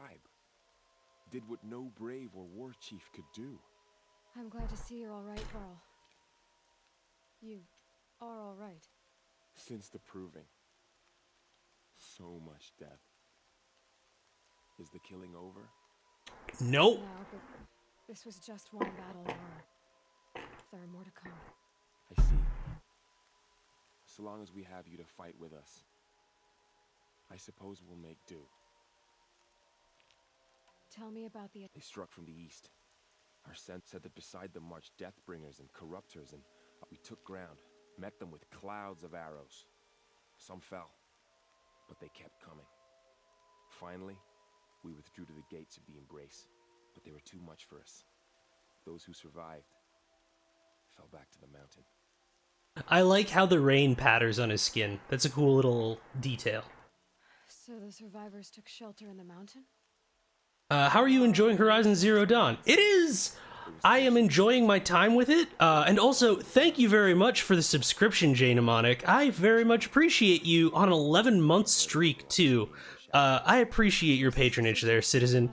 There's a lot to think about and talk about. There's definitely some, like, kind of ups and downs. The gameplay in terms of the battle, like the combat and everything, is very fun. The machine designs are great. The writing is hit and miss. Like, there's some incredibly good sci-fi writing in the bunkers and things like that, but like everything else is very kind of paint by numbers. We were talking earlier about kind of some of the use of kind of how power dynamics are reflected in the narrative in the same way that they are in real life. Ergo, like, people with power and privilege and positions of them, even if they turn out to be crappy, get off easier than, like, those same people doing those same things who don't have power and privilege. So that was a whole discussion, but it has been a fruitful experience thus far. I will describe it as that. I hope that you were having a lovely week. I hope that everything is going well for you. How many survived the attack? Nearly all the matriarchs, and many families, goddess be praised. Never before has an enemy stabbed the heart of our people like this. Even the Karja, in all their red raids, never broke through to the Embrace. Well, this enemy may have broken through, but they never got back out. We made sure of that. Are your injured... Bruises pale. Bones heal. Don't give me a hunting... Yeah, I was gonna say, I can't help but notice you're not answering the question. But it's nothing that will keep me from fighting. I need to go inside the mountain. And the matriarchs will be eager to see you.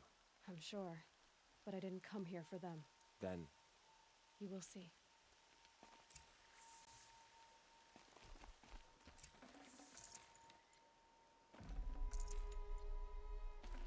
Don't mind me, I'm just gonna pick over the corpses of your bravest who sacrificed themselves. I'm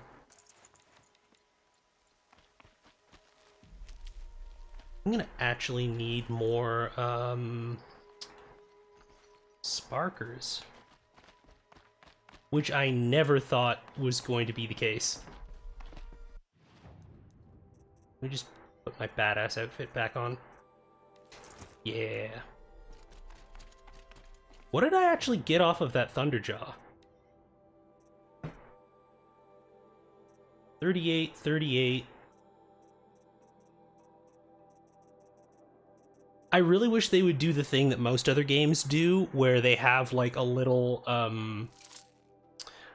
beacon that will have like an exclamation point if you haven't like investigated this new thing that you just picked up.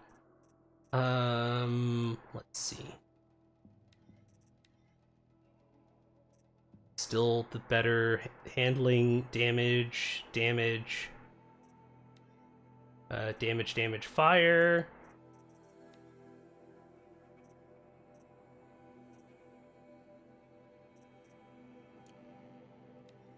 If I have a freeze in handling, it would probably be better. Because yeah, these things don't do any damage, or at least they do very, very little. And these don't do any terror damage, so a lot of these different combination ones are not actually as useful as you think they'd be.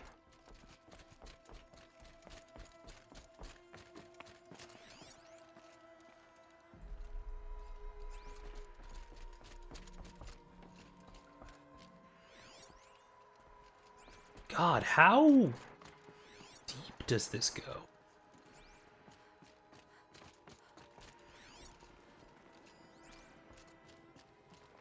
Couldn't you at least dress like one of us? You're gonna be hating on my fashion now? For real? Right now?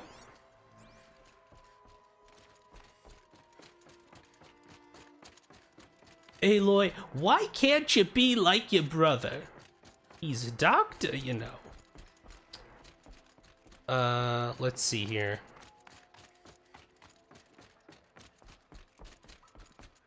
God, this still looks so cool. Oh, you've returned. Teb?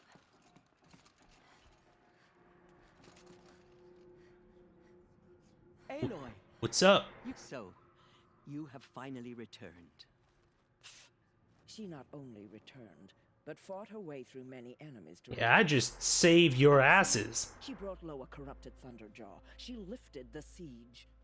How was this done? By the will of All-Mother. Have you returned to speak with the goddess, Aloy? Yes, I guess you could say that. I think it'll work this time. Sisters, surely we cannot permit this. For real, Lancera? You still on this? Upon extinction. What if she has come to wake her father, the Metal Devil? She means to finish our destruction. We must stop her. I'm gonna need you to take several seats. Lansra, it's over. It's time to step aside. I'm not gonna hurt you. If there's anything I've learned since the Proving, it's that there are bigger evils in this world than you.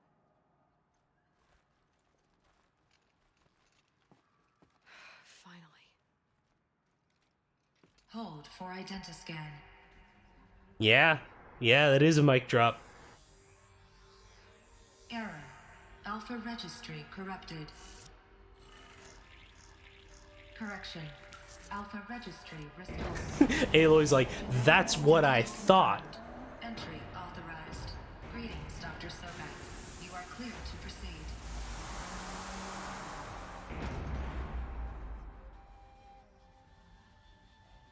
Yeah, y'all ain't got shit to say now.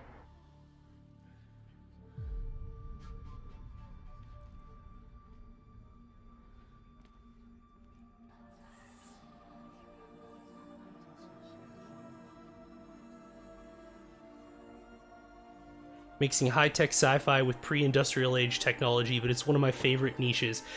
There's a lot to kind of... I have a lot of thoughts on it. I have very complicated thoughts on it. Aloy Phono. You're not wrong, Eldritch Crow.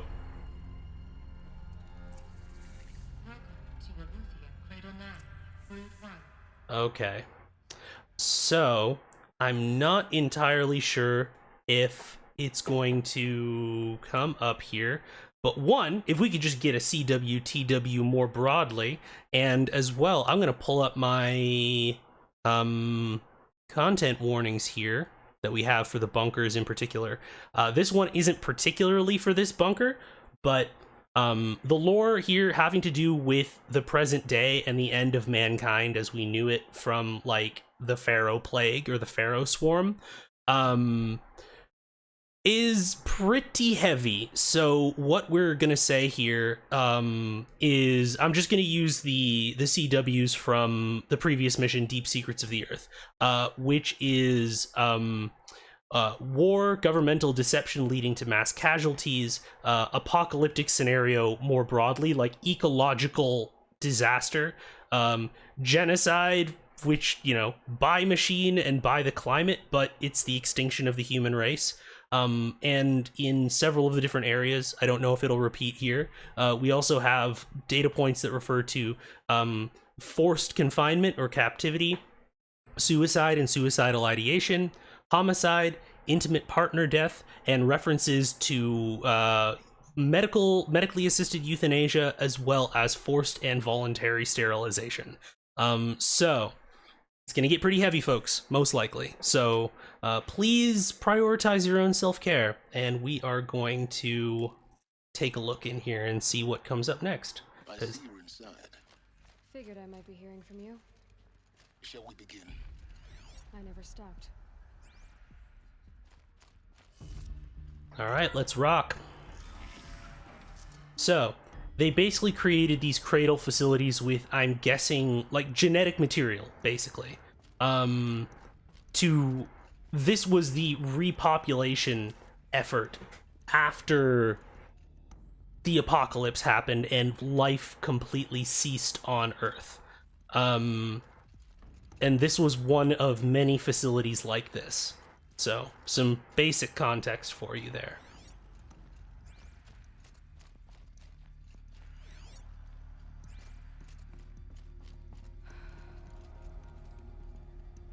So these are artificial wombs.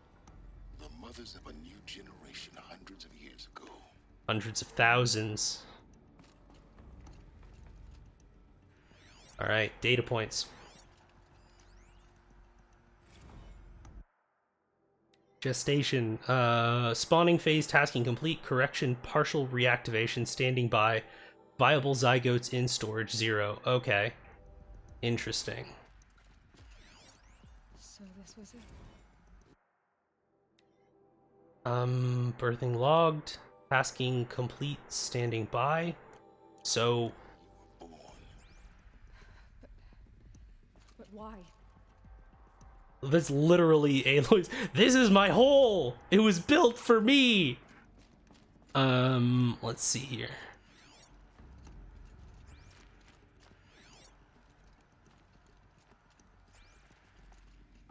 Oh, so they've come in here before. Interesting. Wait.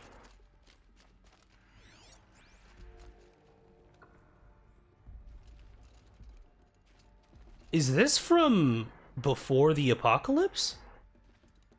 Like there were kids who like wrote on here? Because presumably no one from the Nora has been able to get in here yet. So people must have made these drawings? Interesting. Like, I keep getting my tenses mixed up. Modern day, like our day people. Cradles of a cradle facility. And those things, the multi-servitors, they took care of them. There was no one else.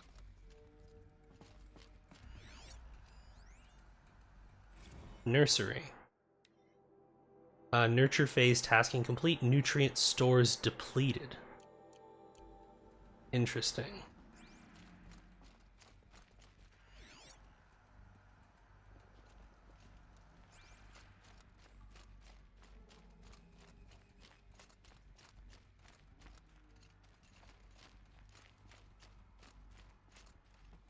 That's not ominous. God, I hate that. Like, I didn't think that, like, living children would be in here. I just figured that it was, like genetic material. Like, how far along did this process get? Like, they birthed new children and, like, so many questions. So many questions. I'm sure that they'll get to them, but, like, a lot of question marks around, like, the order of operations. Like, yeah, the idea that, like, there were kids born under here, underground, like, it's very Fallout. But, like, then they ran out of food again? Another day has passed. You mean the lights got dim? I don't want to sleep, Mother. Oh, no. It is time to get some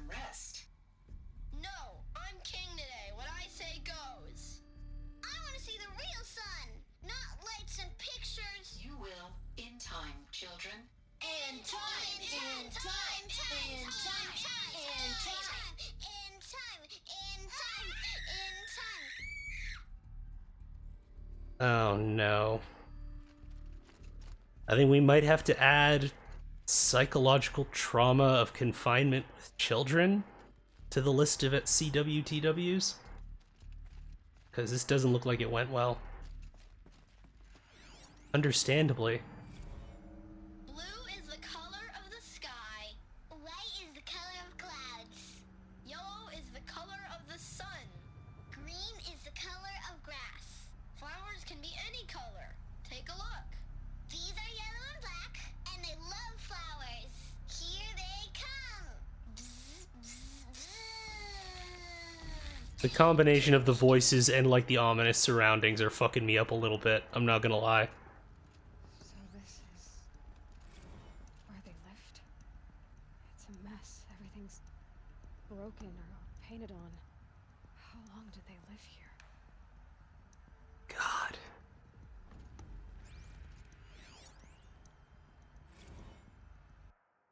Kindergarten E9B1.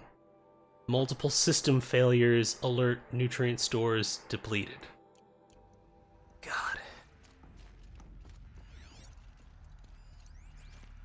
Children, let's run a jump and blow off steam. Leave us alone, Father.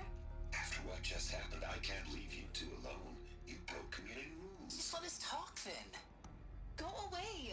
I'm sorry, children, but I must provide supervision. You're not even a person. You sound frustrated. Let's run and jump and blow off steam. Oh no. They discovered pretty much what parents all learn, which is trying to cater to adolescence is very, very hard. Before being merged with Ra, Sebek was considered a fertility god. That makes sense, given the theme of you know, Gaia Prime is the one other bunker that we haven't been to yet. And so these are the skeletons that exist underneath their holographic shells. I have no choice but to release you. But why? There is no food here anymore. But there's food out there? We don't know for sure. Come on, let's go. I don't know. Mother, can we come back if we're cold? I'm sorry, but that won't be possible. You will have to support yourselves now and take care of each other. What will happen to you? I will stay here and sleep and remember all of you. What will happen to us? You will be brave and you will learn. That's not traumatic to go through. It's like, yeah, no, separation anxiety. It's kind of the equivalent of like, you're 18 years old, you have to leave now. Except also the world was fucked by machines if you've never seen it before. Guess we know where the term, well, the term braves is more taken from I forget specifically which indigenous tribe or band, but that's specifically a term taken from them. Hence why kind of one of the different voices that kind of spoke about this under exclamation point discourse was talking about that. So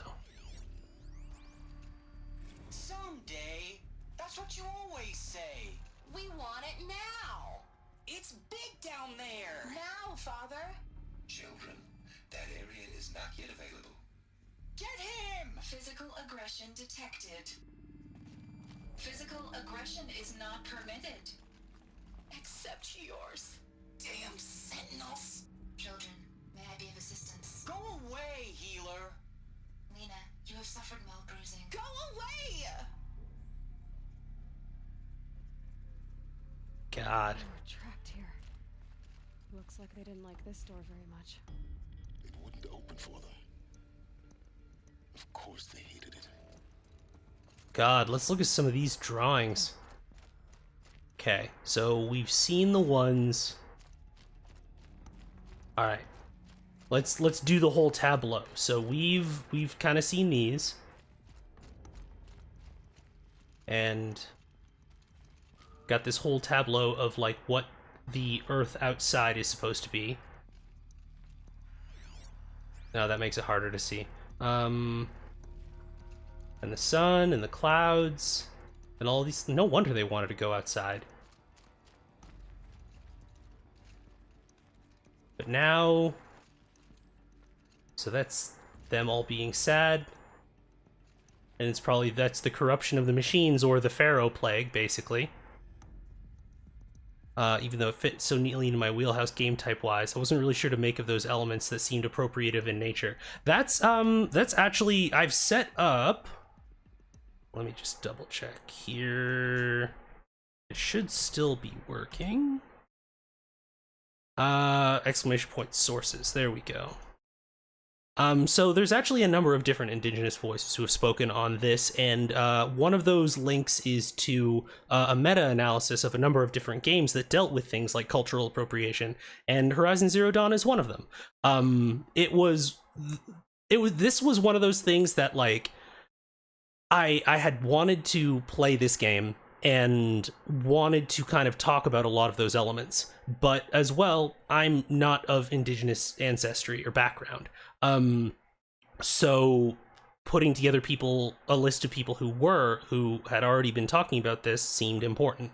So yeah, there's a lot to talk about here, which is why when you asked Jay Mnemonic, it's like, it's complicated to say, like, if I'm enjoying it. I'm enjoying the process of talking over it and just kind of like mulling the different elements, because there's some problematic stuff in here that's worth discussing, because I am very much of I'm not of the idea that, like, you know, we can really fully avoid problematic stuff, and honestly it would probably not serve us well to do that anyways, in the sense that we don't get that opportunity to learn why this might be harmful or hurtful. And through talking about things like we have through the different elements of this game, we learn to make better stories that don't hurt people who have historically been marginalized. So, I've been enjoying the process, basically, is probably a better way of putting that.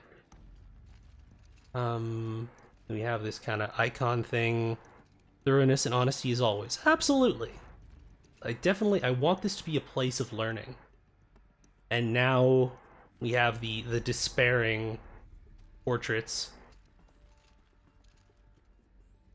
Hold for identiscan. Genetic identity confirmed. Entry authorized. Greetings, Dr. Sobek. You are clear. So they ran out of food. Welcome to the Lyceum, a place of learning. They ran out of food before they could come down here, or they were permitted to come down here. So someone got the math wrong. What was this place, exactly? The dream of Apollo. Never realized. But why not? Oh no. Please pick up a focus device and place it on the side of your head, just behind your eye. I had to dredge the pits of the world looking for focuses to repair. And here sat a trove, enriching no one. Hello, child. My name is Samina. Today is a big day. Your first day of school. There's so much for you to learn. So much promise and possibility. They didn't have schools. Malfunction. Apollo offline. They just didn't. Apollo offline. You were right, Aloy. This is a graveyard. The charnel house of knowledge. What we might have achieved had we not been denied it. Maybe there's a way to fix it. But it's not why I came here. That puts so much different things in perspective. Like, they had the, like, skies are blue and, like, all that sort of stuff, but then the rest of their lives, they were stuck in those upper rooms, and that was it? No wonder they fucking flipped their shit. Like, all of this? Like, imagine if you just didn't have anything, like, beyond colored balls or anything once you were older than, like, 8. Hello, child. My name is Samina. Oh, is it just the same thing? Today is a big day. Okay, so... First day of school. There's so much for you to learn. So much promise and possibility. God, that's so fucked up. Malfunction. Apollo offline. Is this just more of the same? I'm gonna go down as far as I can. And is this... Hello, child. Yeah, okay. My name is Samina. Today is a big day. Your first day of school. There's so much for you to learn. So much promise and possibility. Can't go through there. Okay.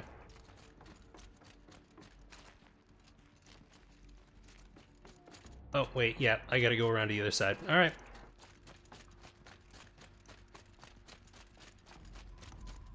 Guess we're gonna find out what went wrong.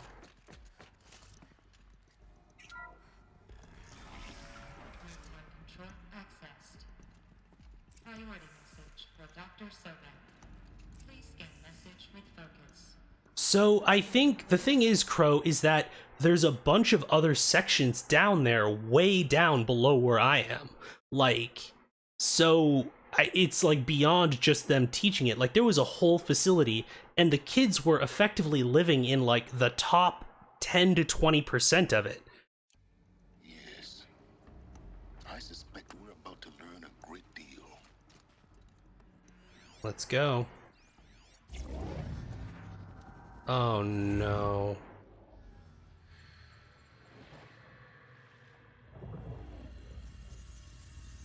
Elizabeth, this message serves to inform you of an unforeseen and catastrophic anomaly. 3 microseconds ago, the Gaia Prime facility received a data transmission of unknown origin. Its immediate effect was to transform my subordinate functions into unregulated, self-aware entities of a highly chaotic nature.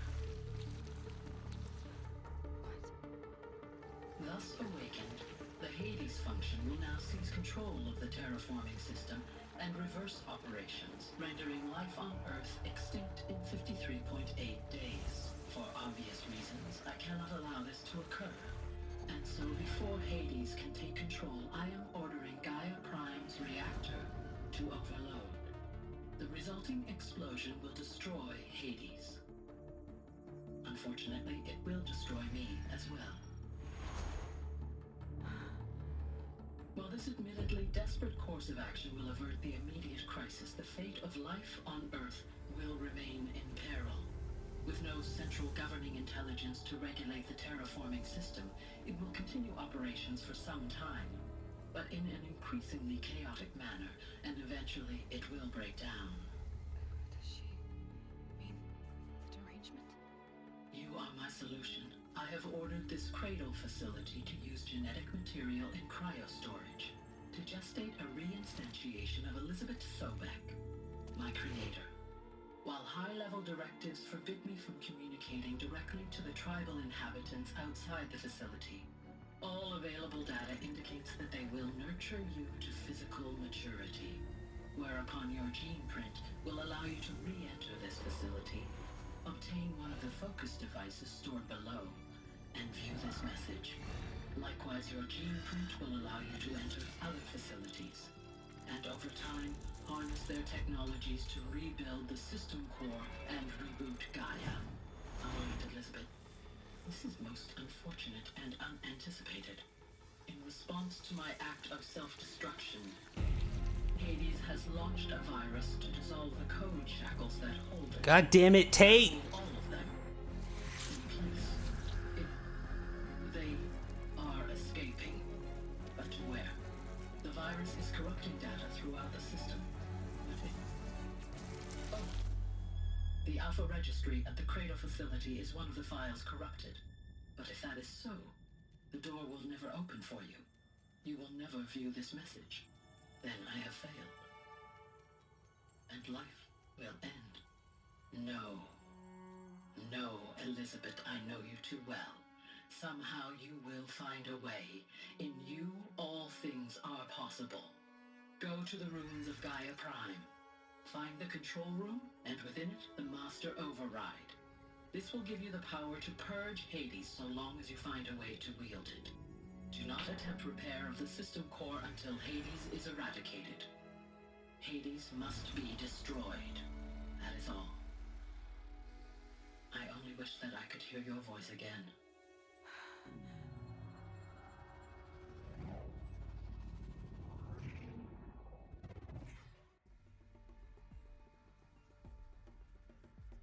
So, you're even more extraordinary than I thought. Can you, like, give us a second silence? Like... What are you talking about? You had two, a dead woman and a machine. I'm not a person. I'm an instrument. Manufactured by a machine. Born in destruction and fire. To quench the flames and heal the world. How tragic to learn you're a person of towering importance. It seems you have a destiny to fulfill. So when you're done feeling sorry for yourself, go to the bitter climb. I'll be waiting above in Gaia Prime's ruins.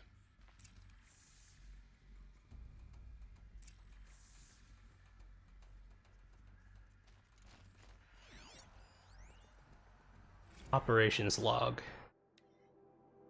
Inhabitants released, cross-check complete, sealed, data archive, runtime commenced, Gaia Prime store query processed, station, nutrients depleted, zygote banks depleted, waking multi-servitor,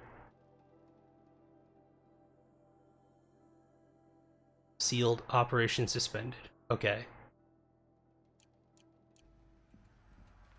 Let's see if there's any other logs down here. I don't want to miss anything.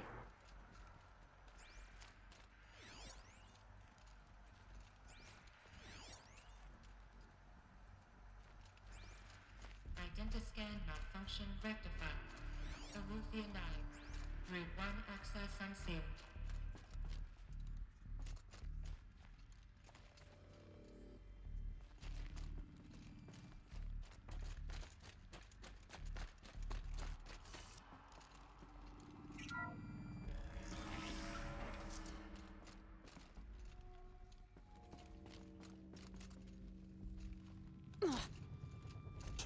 Or that could happen. All right.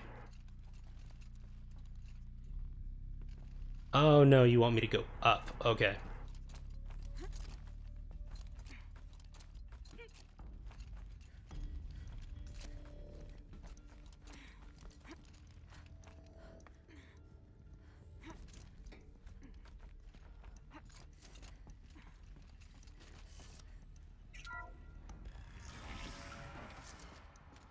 This is going to be interesting.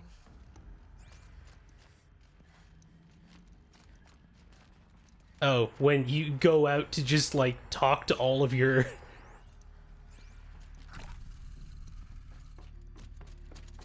Yeah, this is the initial way that I went in. Okay. Hello, fellow humans.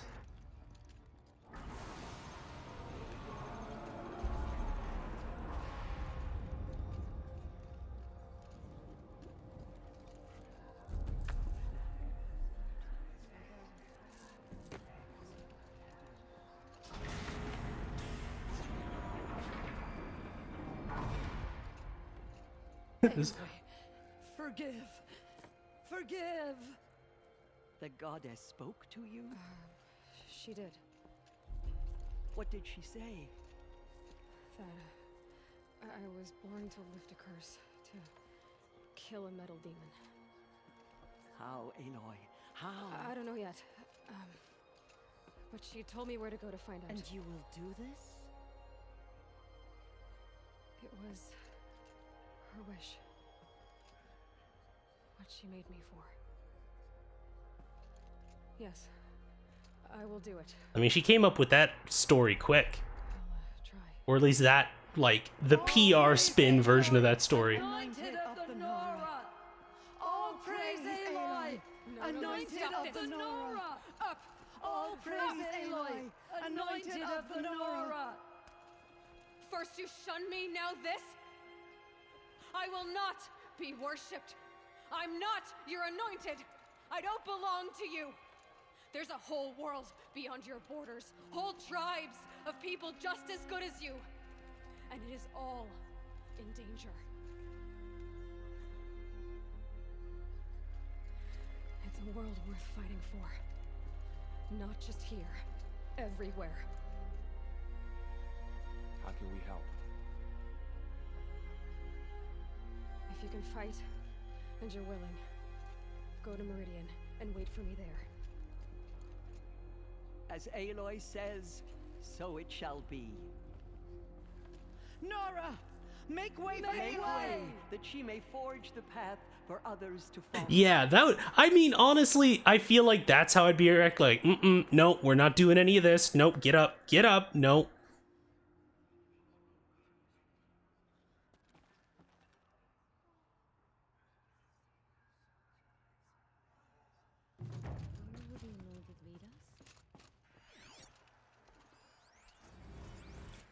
Yeah, I was thinking, I'm like, if I don't get a skill point for that, I don't really know. Hey, Lancer, what's up? I misread the sign. I told you, Lansra. The mountain that fell.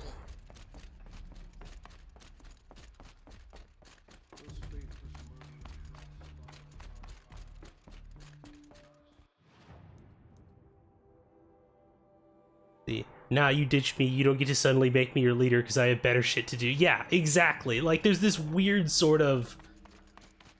And the combination of the coding of the Nora as indigenous coded and the central theme of them, which is very kind of like, you know, ignorance and superstition will like lead you astray, is like, it's a good message. But the combination of the particular choices of when you use those particular tropes and like appropriative aspects to do that, and then it becomes coupled with it, combined with the fact that like Aloy is one of the few white people in that tribe, it doesn't look great. And it's so wild because, again, I doubt that anyone who made this game thought about, like, I mean, didn't think about a lot of things, but like didn't intend for it to be that way. However, like,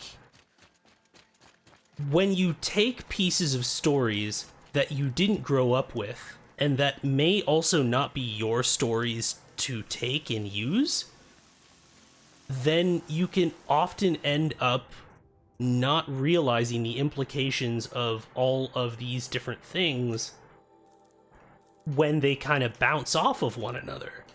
Which is kind of, you know, the dialogue surrounding, like, let's see, was it Sparker that I need, or was it a metal vessel? I need to double check. I think it's a Sparker.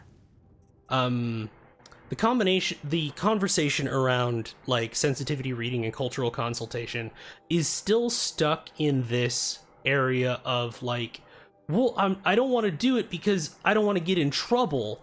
And, like, it's so much more complicated than that, because it's also just like, all right, well,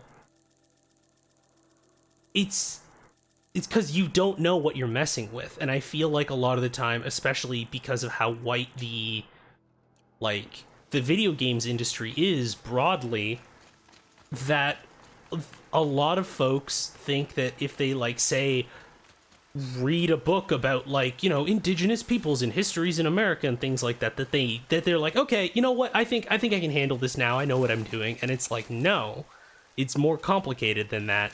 And they're like, well, why? But it's hard to explain why, because of the fact that, like, it's being applied to this context that's so far removed that, like, if you don't particularly have experience having to, like, cope and deal with the result of other people's ignorance when they try and tell your story, then a lot of the time you're just not gonna see it.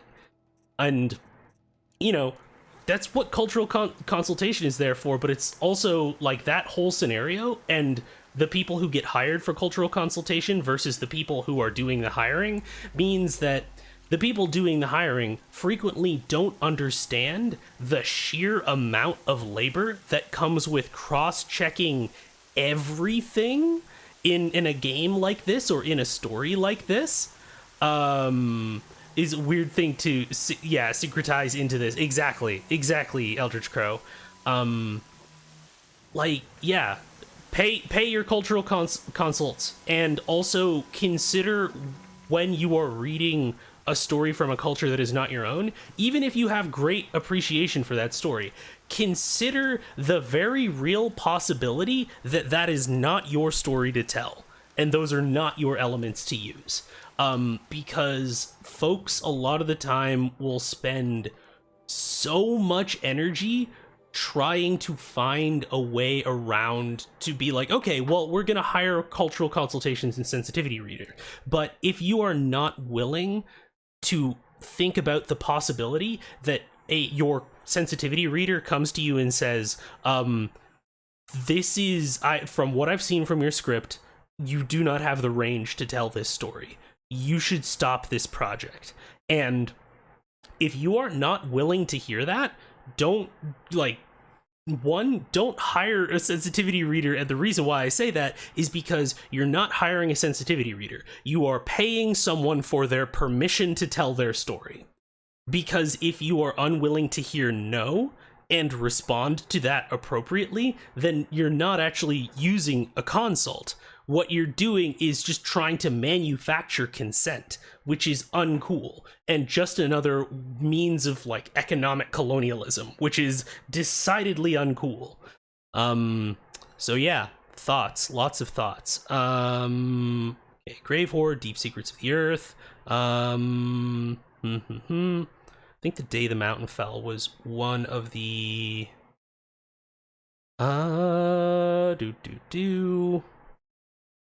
Main quest, Deep Secrets of the Earth, Norlands.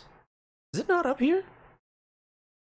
Okay, so I think what I am going to do is, before we go up to the Bitter Climb, because this will actually be the third time that I go up there, so I'm probably going to have to face down another Stormbird and some Ravagers or some shit, we are going to take our bit of a longer bio break. So I'm going to say this, yes. I have very strong feelings on it, Eldritch Crow. And it's never as simple as being like, don't do this because it's bad, which is basically the way that video games and TTRPGs alike have boiled it down to. And it's like, you don't actually get why you don't get why you should do it. Well, tell me. It's like, well, okay, I'm gonna need a full year's salary because of the amount of nuance that I'm going to have to unpack to discuss this with you. And also a bonus on top of it, because at some point you're probably going to be like real fragile and get upset with me, and I'm going to need an emotional strenuousness, like, you know, hazard pay amount on top of that. But, you know, good luck asking for that. The plot structure in this feels like a bad King Arthur. Yes, that's what I was saying, is it just feels very kind of like, oh, I've read this story before, which is why when we got into the bunkers and I'm like, where was this writing for the rest of the game? Because the rest of it is just like, yeah, pseudo fantasy. Is just like, first there was the bad king, but then we killed the bad king, and now the good king is here, but the bad king's loyal people are still here. And there's like, you know, Planet of Hats stuff with all of the different people. It's not super great, which is like, it sucks because that makes it feel like I don't enjoy the game, and I do. It's just like, it's more complicated than just the game is good or game is bad, yes, no, which is kind of what games journalism is reduced to currently in terms of reviews. That being said, before I get into another rant, let us move over to BRB again. And also, if I might ask a favor from my humble viewers, if you are indeed having a good time, I enjoy bringing more friends in, and if you want to say something lovely about the stream on your Twitter or on whatever social media you use, or make a clip or any of those sorts of things, those things mean a lot, because it is rough out there with the algorithm and different kind of social circles. We might be making really good content here, and I think that we are, because I put a lot of effort into making it so, but trying to get folks to actually kind of come in and actually see things is pretty hard, and that's one thing that I could always use help with. In any case, let me put you over to BRB with some chill tunes, and we will give it about 10 minutes or so, and we'll be back with the day the mountain fell. All right? Be right back.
Welcome back, everybody.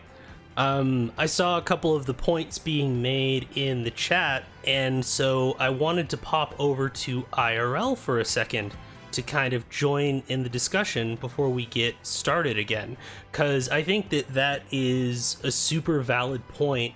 And also Eldritch Crow, with Aloy being a Sobek clone, it also speaks very much of just kind of the, like, you know, the hero from an advanced age must bring the light of knowledge to the primitive,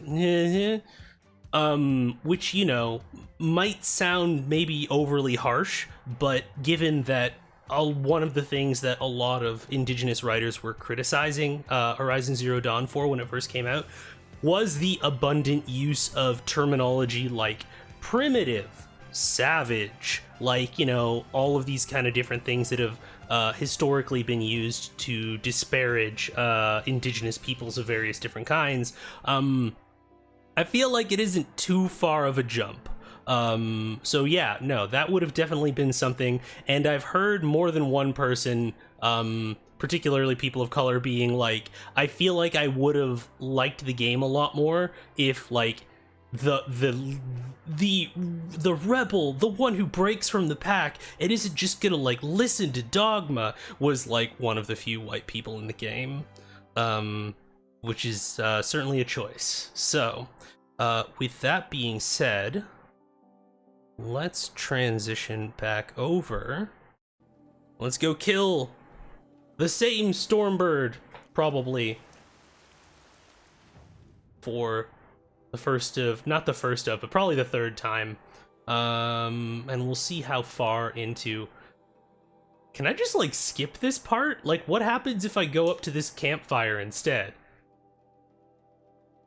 Silence is gonna be like, wait a minute, I was waiting for you. What are you doing up there? It's like, fast travel, what do you want?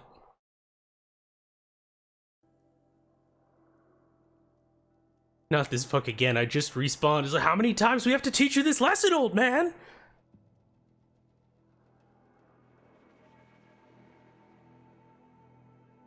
I still can't believe I ran out of Blaze. Like, I don't think that that's the first time probably in the whole game that I've actually run out of Blaze. Mostly because I don't use fire arrows a whole lot. Ferocious machines prowl every step of the climb. More corrupted. Well, I mean... Not corrupted, but they will not tolerate humans. So what else is new? Yeah, I was gonna say, that's literally, like, welcome to my life. Okay.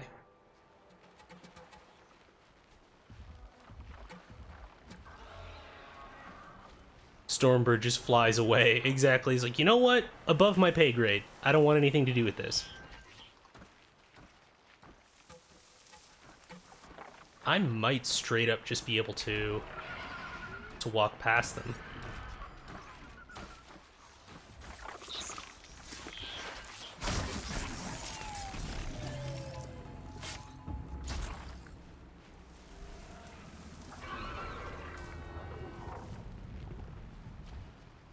There's also a Ravager over here. There's actually two, because I also seem to remember fighting all of these before too.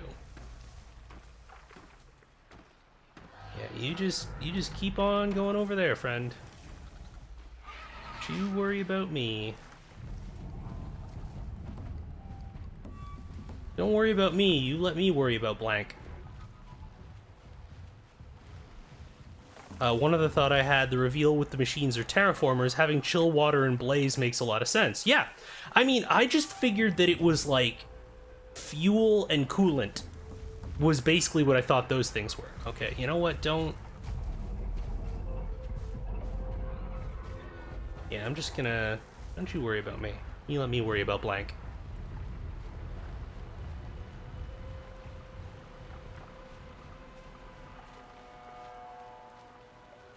Because, yeah, I'm gonna go up here, and then it's gonna be like, ah, Stormbird!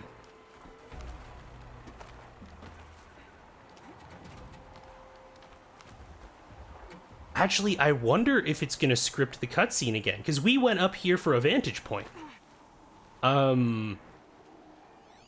Forever ago. Ah, there we go.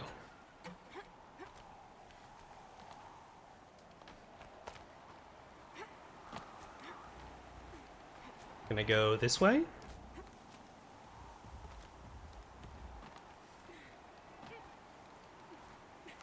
Yeah, that'll work.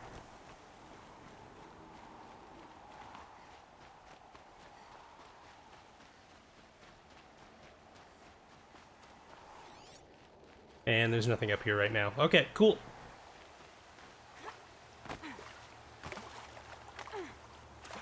You, those of you who have been watching the stream earlier episodes may recognize this as the bunker that I went into and kind of broke.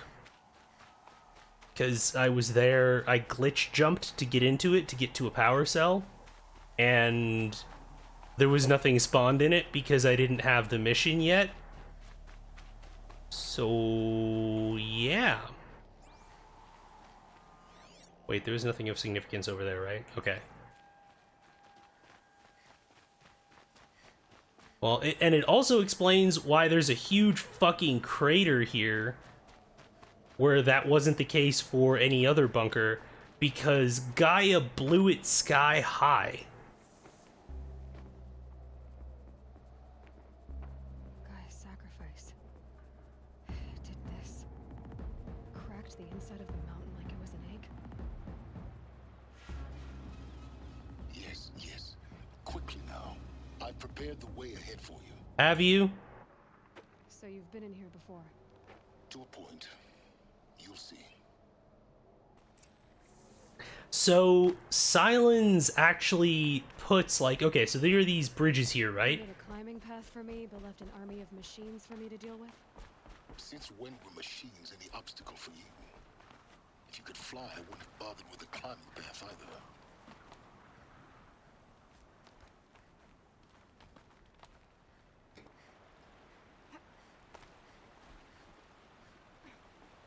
I think Silence is just a dude. He's just an asshole. Nothing special about that. Okay, so we get up here and go, and we go around here, we get up here, and last time I was up here, this ladder wasn't here, so I had to like glitch jump up the wall through that.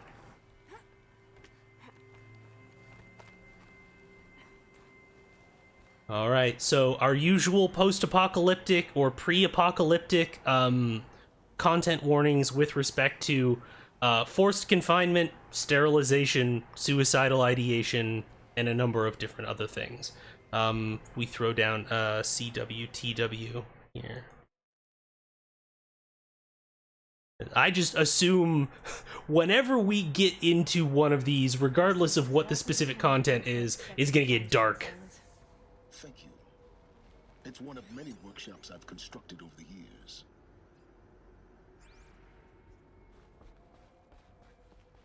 Yeah, a nice little hydroponic thing. For you to ransack this place. Okay, at least you know me by now. For years, I tried to get through this hatch. I drilled, I burned, I blasted. But we both know that you won't have any trouble getting through. You make it sound like I should apologize. Not at all. It never occurred to me that the way through would not be with force, but with a key. A key in human form. The failure of imagination was mine, not yours. Okay. In her message, Gaia said we could restore her, but after seeing the damage, how could that be? She said any effort to repair her must come after Hades is destroyed. I concur. Rebuilding the terraforming system now might allow Hades to use it as a weapon. Because of Gaia's sacrifice, it has been forced to search for means that are less convenient. But do you think it's even possible to restore Gaia? You know what the cauldrons are capable of. How they fabricate any Yeah? Yeah? No, that's a good point. I hadn't thought of that. The same principle. It should be possible to replicate every technology necessary to repair Gaia. But that would take years. And we're counting the time we have left by the hour. That's fair. In her message. Oh, no. I went to the wrong one. But that would take... Looks like you've... 19 years ago, a great explosion destroyed this mountain. Oh, it wasn't that long ago. I didn't actually know that. The echo could be heard as far as the claim. Ash darkened the skies. How they fretted in Meridian as they tried to read this omen. The crater burned for weeks, but when it cooled, I was the first to behold what lay within. Over time, the machines closed ranks to protect it. Useful. Soon, no one dared to come here. Except me. I thought you might actually be here. Why? My presence is unnecessary. You don't need my help to pass. I just want to spend time with you, okay? You're the one born to do this, not... It's time for me to head in. Yes. When you find the master of everything depends on you. Cool. Genetic identity confirmed. Entry authorized. Greetings, Dr. Sobek. You are clear to proceed. Show me data points. I want to see them. I would like to see the baby.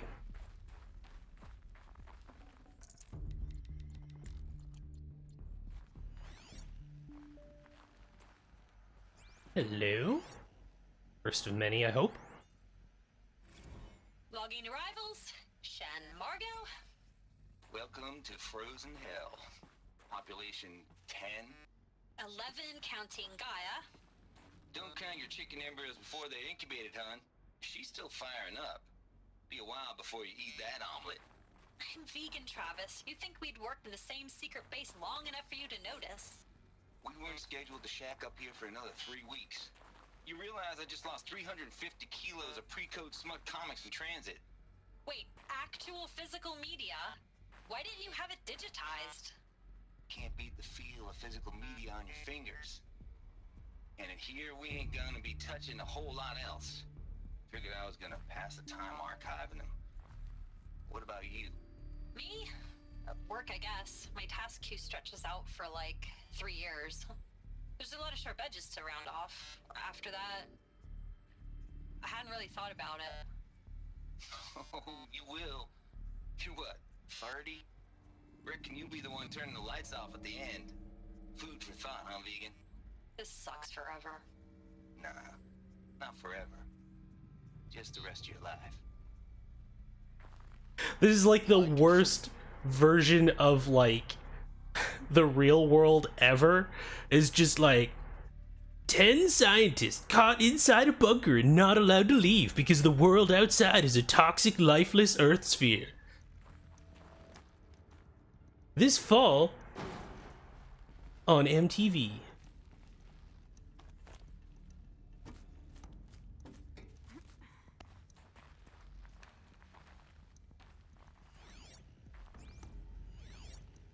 And there's nothing up there. Okay, cool. Really, they just had the 10 people come here. And who made it a toxic, lifeless Earth sphere, Jerry? It's like, oh, well, all of that credit goes to Ted Farrow. And, you know, all of the people who worked for him, but primarily him. Billionaires are going to be the death of this planet. Locked in a bunker with a tech startup incel at his attempt at programming an edgelord. Yep. That, Hades, yeah, that is actually the perfect definition of Hades, to be 100% honest.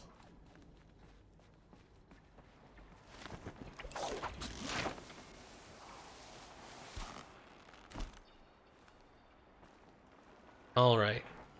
Okay, so I remember where I went to last time when I came down here. It wants me to go there, so I'm gonna go over here.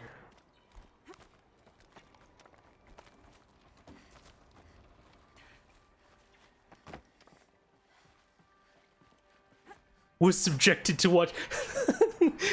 We subjected an AI to watching Fight Club on a 50-hour loop. And then write its own terraforming sequence.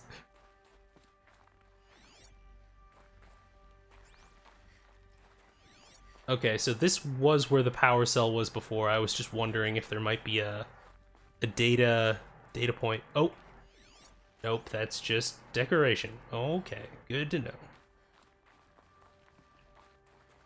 You know, when I came here initially, I had been wondering, like, why this space in particular is so fucked up. I just figured they were all gonna be like this, and like the machines broke in or something. But that does not appear to be the case, so... Guess that's my way across.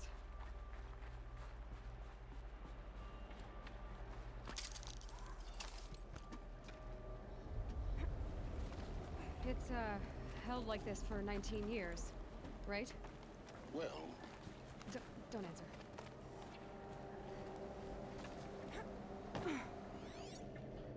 And there's nothing, like, down there. Because if I were a dev, that's 100% where I would put a collectible. Is, like, right next to the hanging edge that leads to certain doom. Glad that's over.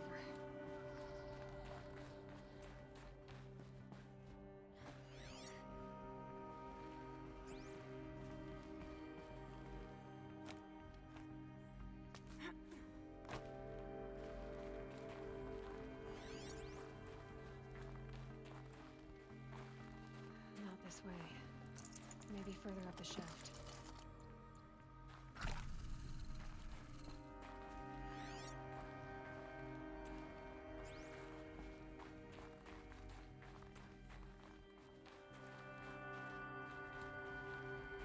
Okay, so we grab onto that. This, that. Yep. There we go.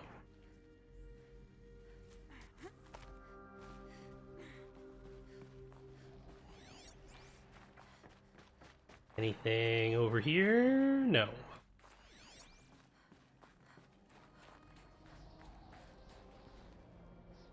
That's just a great... The scale that this game operates on visually is absolutely stunning. I love it. This must have been where they lived. What's left of it. Once this was all enclosed by rock and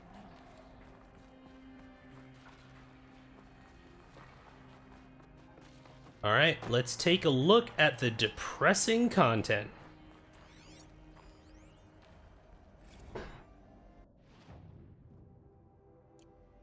Oh. Record.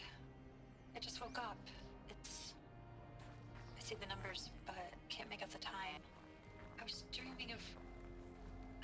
I was giving a lecture in Q Hall.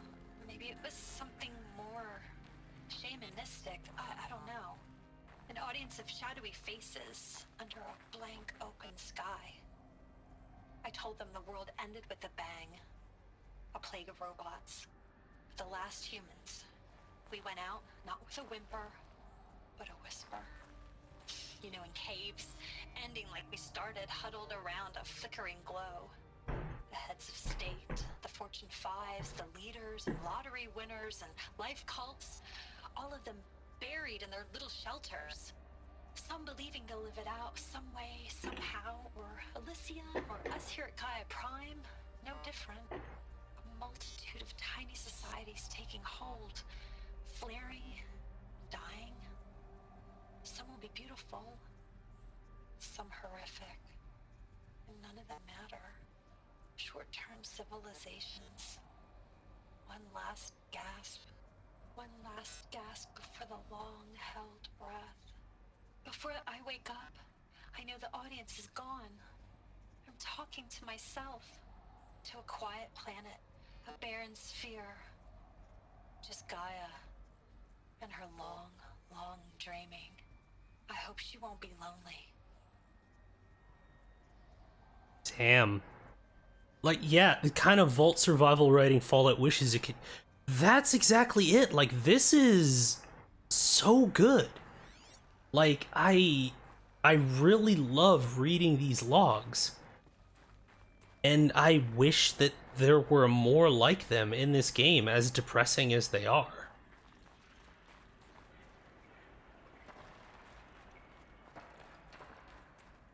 It's just so, like, you know, death gets used in games a lot as a shorthand for a lot of different things. Death, violence, all of these sorts of things. But the contemplative nature of mortality, when you just have time to just reflect, I feel like is simultaneously ominous but also beautiful in a very specific way. And also just like terrifying in a certain way. That just like, you know, oh boogity boo, there's a boogins that's gonna come and eat your face is not. No matter how scary said boogins happens to be. And yeah, this is just locked. Okay. Just like sitting in the dark and just kind of thinking about, like, because there isn't like a definitive end unless in this setting you choose to via medical assisted euthanasia, but just being like, it's just when is death gonna come, when any of this stuff is gonna happen, and like never knowing if you succeeded. Because like if Gaia starts up and terraforms the planet, it's going to be centuries and millennia after you're already gone, so you never get the ending of the story. And I feel like if I was in that position, that's the thing that would haunt me, is never knowing if, like, did we win, did we do enough. Evacuation happens so fast. No time to think things through. No time for goodbyes. There were lines in the medical ward. I told Tom Pake I'd be with him when he went under. But there was one last shipment of Paradiseidae zygotes I could get processed if I rushed. I'm still angry at him for forcing me to choose. Angry at myself for... well, he died alone. And I didn't get the bloody birds of paradise saved either. All the time left in the world now to think. Gaia Prime's locks are sealed. Elysium sealed up, safe and sound. A distance of miles, but it might as well be on the other side of the galaxy. All the betas and gammas and support staff living their lives. If I hadn't been an alpha, if things had gone differently, I could have been there. Instead, I'm spending the rest of my unnatural life in here with people I don't even like. And without the one I would have gladly spent my life with. Given a chance. 2 hours since I signed off on the final executables, and I'm already a bitter old man bitching to his focus. There's a thought for future generations. God, that sucks.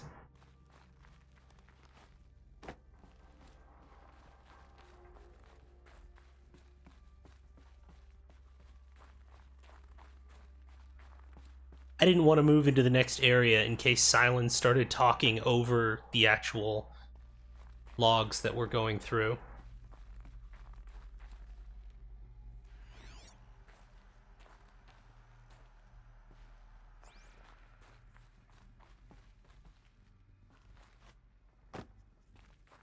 Elizabeth's room. I know it. She didn't even get a chance to unpack. These are her journals. Elizabeth's journals. And they're all destroyed? Scan them. The Focus can rebuild them, but the process is slow.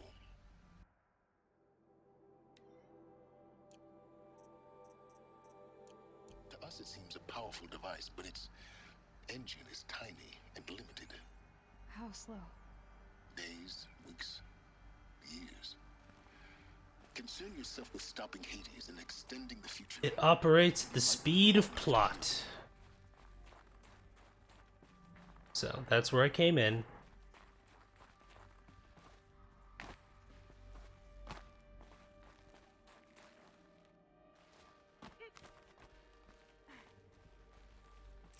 Elizabeth. What is this? Shrine? This is Charles Ronson.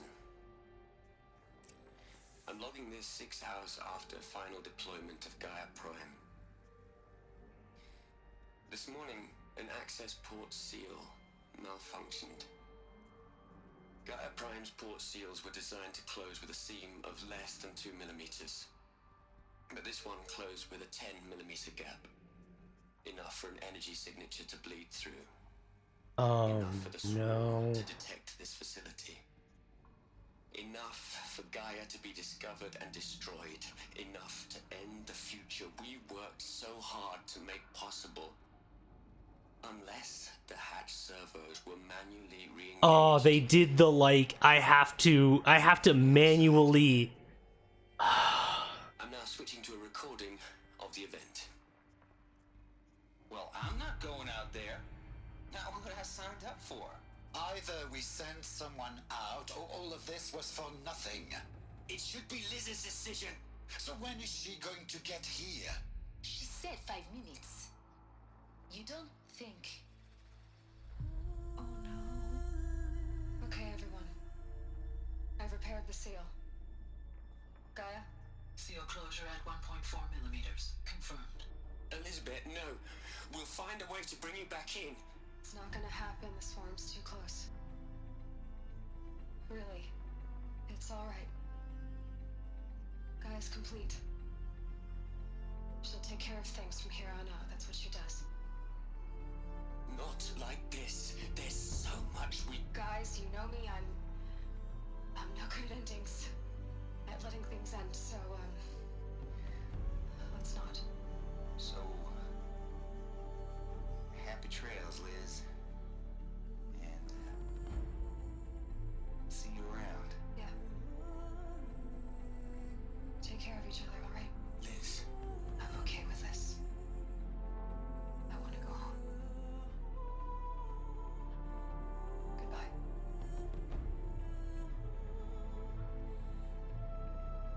Fuck.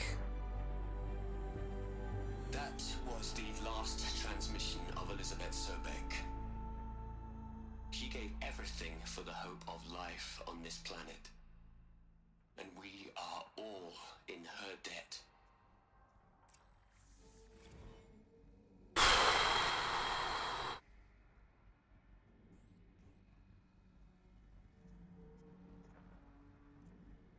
What do you even say?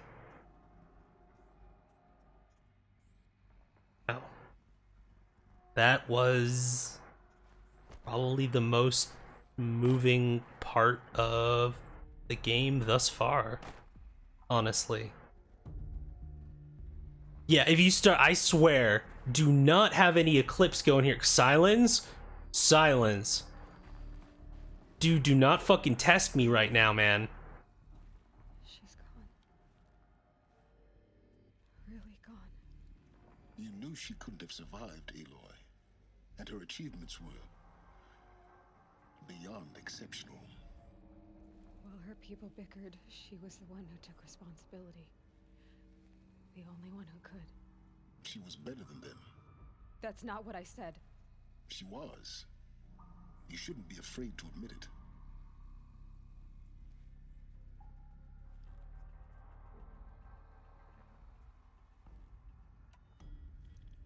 You know what? Can't you just for one moment? She sacrificed herself for her friends, for the future, for life on Earth. Doesn't that stir anything in you? You're trying to invest her decision with something magical. It was a rational choice, not based on sentimentality. You're wrong. Remember, she knew it wasn't enough for Gaia to think. She taught Gaia to feel. To care, to sacrifice, to believe in life. Enough to fight against hopelessness. If it wasn't for that sentimentality, life would have ended. You and I would never have existed. Your argument is sound. I'm sorry for your loss. She said she wanted to go home. Maybe. What? Nothing. It's time to go on.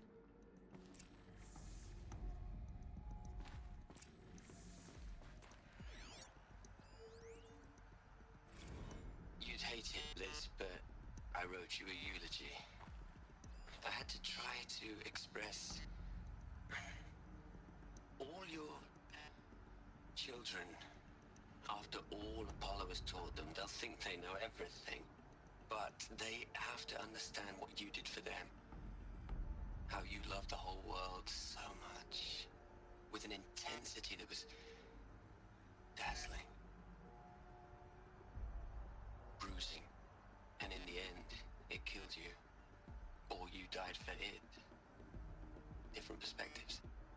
No one could keep up with you, live up to you. I don't know, maybe if I hadn't taken that postdoc in Joburg, I'm glad you shot down the Lightkeeper protocol in the end. I don't think I could have taken seeing another one of you. I mean, Elizabeth Sobek. There's only one. I miss you.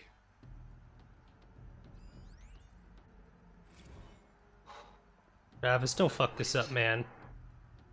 You're a pretty stand-up gal. I'm sorry you died. If you had a home to go to, I hope you got there first. But this monument Ronson's made to you?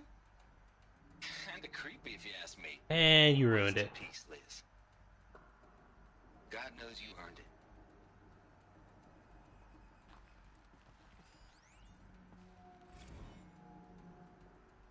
Hell, Liz. Ted. I know you're never gonna hear this. That's not the point. You got to play the savior and the martyr all at once this time. Great work. That's what you got? That's what you got. Okay. Alright. Cool. Cool. Good talk, Ted. Good fucking talk. Out fucking standing.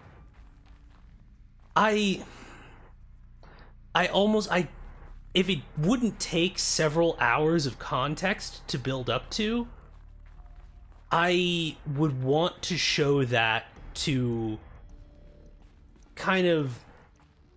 There are a lot of folks who will give audio logs and stuff in video games shit. And, you know, to a certain degree, I think that they have a point.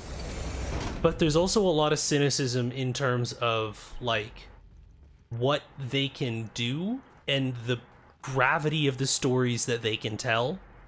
And I think that this game more broadly, but that scene in particular, is a perfect example. Like, all of the cutscenes with, like, living present people were not as moving as that particular moment. Oh god, it is a TED Talk. Fuck.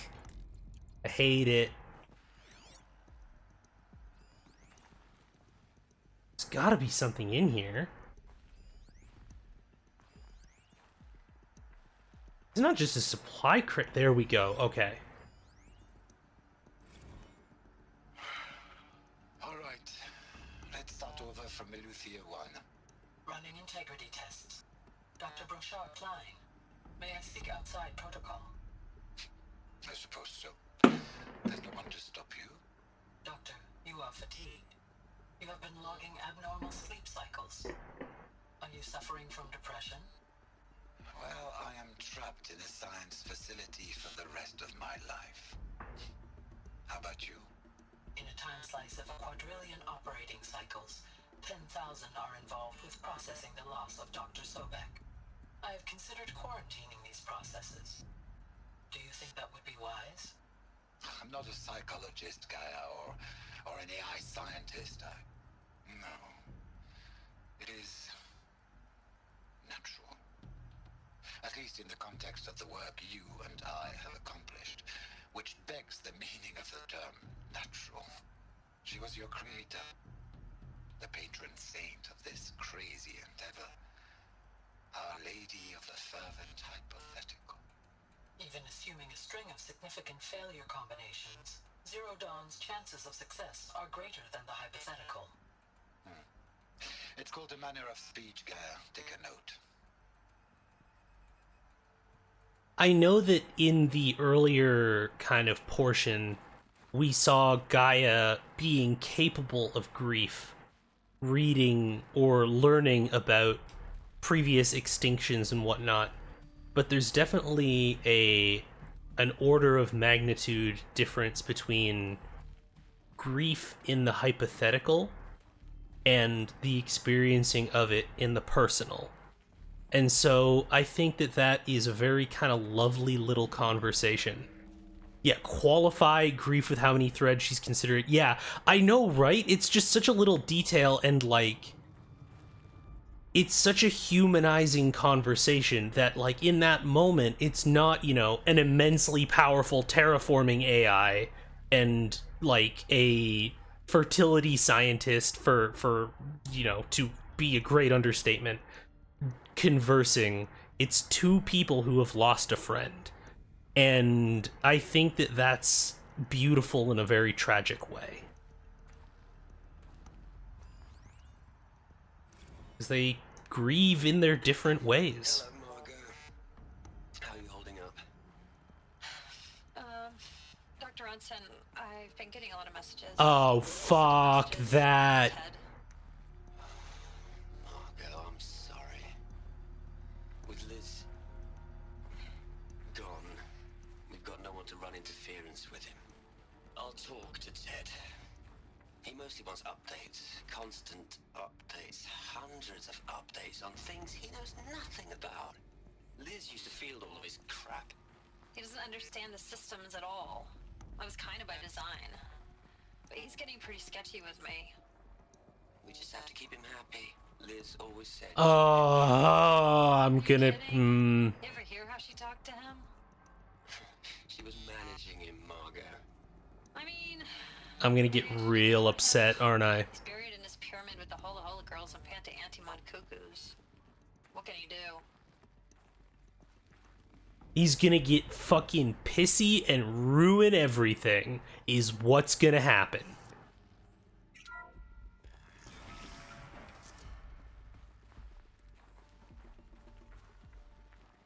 Never, yeah, the trillionaire incel, Eldritch Crow, even worse.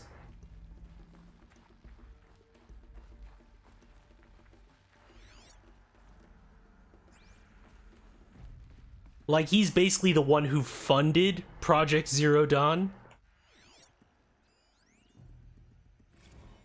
What are we gonna plug into their heads, Les? A whole lot of history? A whole lot of so-called truth? A whole lot of noise? It's not pablum, Les. It's poison. What? Ted, what the fuck did you do?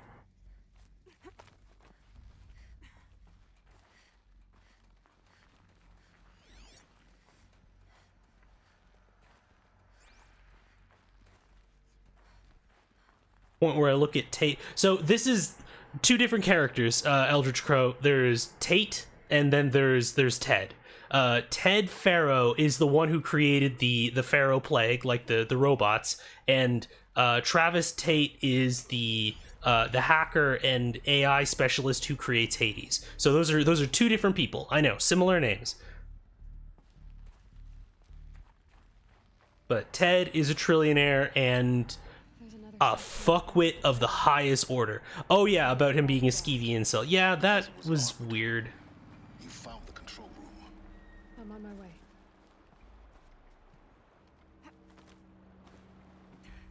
Gonna say, if I fell to my death there, I was gonna laugh really hard. I am, however, going to see if there's something down here.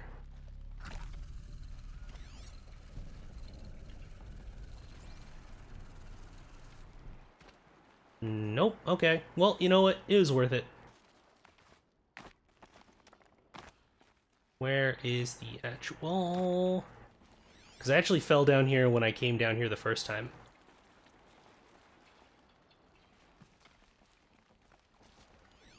Do I actually... Don't tell me I actually just have to die now. Because I'm gonna be more than a little bit irritated if that's the case.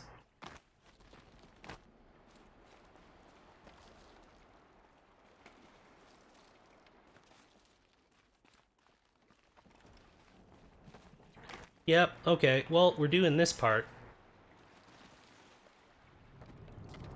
There we go.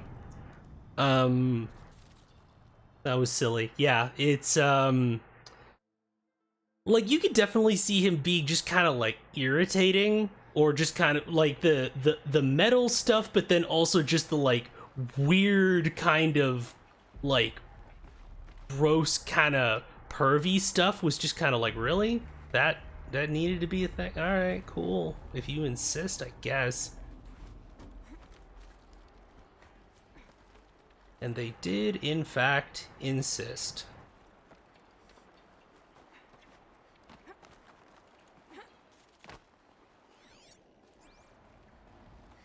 Alright, another data point. I've been taking a hard look at the project. In the end, it's simple. It's clean. It's clear. Erasure. Addition. By. Subtraction. I can make it better, Liz. With a single stroke. Make it all go. Why are you fucking with things you don't understand?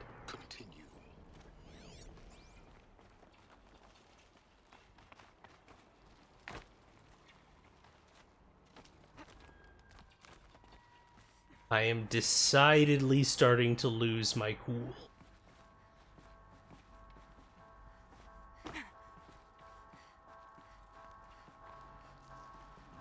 Well, okay. What's first and foremost, what's over here?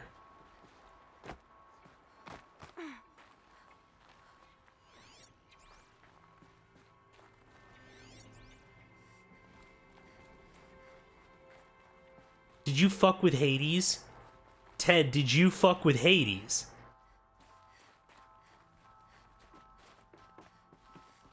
Can I crouch? Is this an area that has more stuff in it?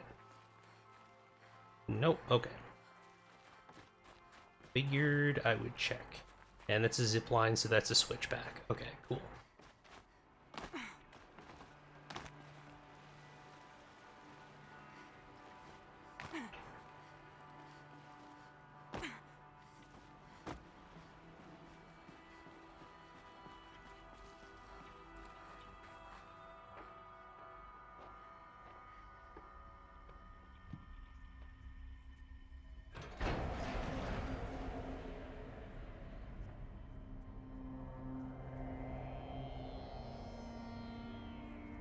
Them some corpses.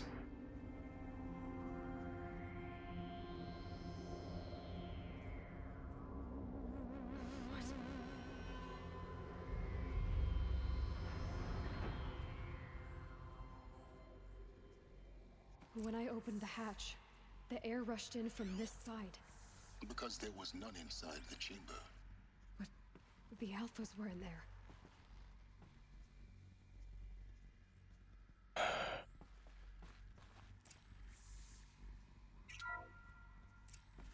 Unlocked out of core control. Alpha clearance overridden. What the hell is Omega clearance? Oh no. Alpha personnel.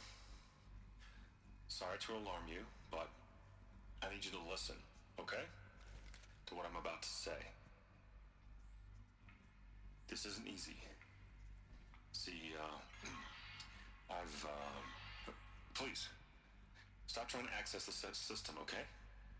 See, what this is about is, I said stop trying to access the goddamn system. What I'm trying to say is, I can't stop thinking about the ones who come after us. Those innocents. Those blameless men and women. We're gonna give them knowledge? Like it's a gift? Ted. We've talked about this before. Apollo has 3,000 plus fail-safe conditions. It's not a gift, it's a disease. They're the cure. This is about your fucking guilt, you piece of shit. You don't want them to know what happened, you piece of fucking garbage. We're willing to sacrifice. It doesn't need to be like this. It already is, Samina. I did it 3 minutes ago. I've purged Ozymandias, motherfucker. A sacrifice. It's not a sacrifice, it's cultural obliteration, you crazy bastard. Millennia of culture. I'm sorry.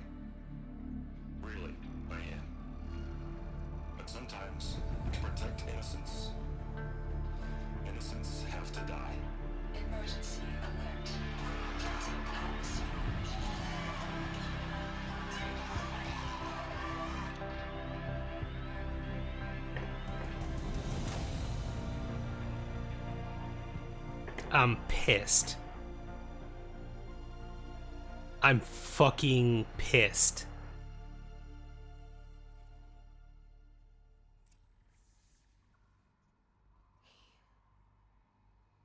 He killed them all. So this is why. This is why we were trapped in benighted ignorance for an innocent future. Blameless men. He never saw the slaughter in the Sun Ring. Everything these people achieved, all the knowledge of the old ones, evaporated, turned to dust, scattered to the void, like the Alphas themselves. No. Not a void. When the hatch unsealed and scattered their ashes on the wind, it took them out among the world they made. The world we're living in. It's a monument to what they died trying to accomplish. A monument to oblivion. Not oblivion, silence. Hope.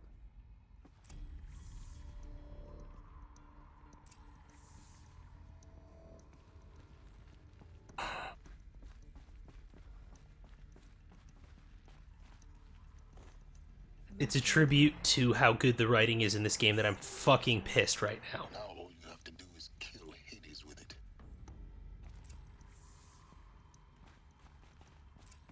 Let me just put together an AI version of Ted Faro real quick so that we can put it into a chassis and beat the fucking brakes off of it on a daily basis.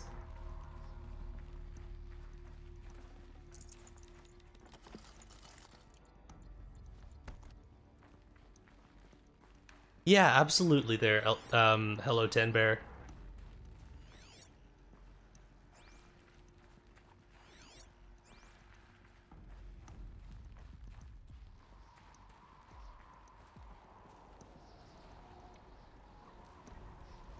Yeah, what do you even say, honestly?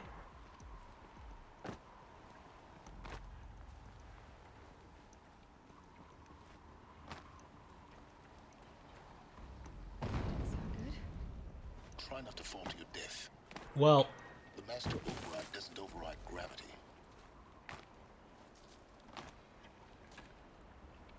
Yeah, I'm literally about to fall to my death because of a weird texture thing.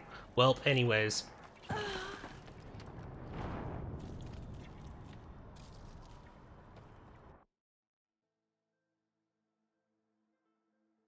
Yeah, exactly.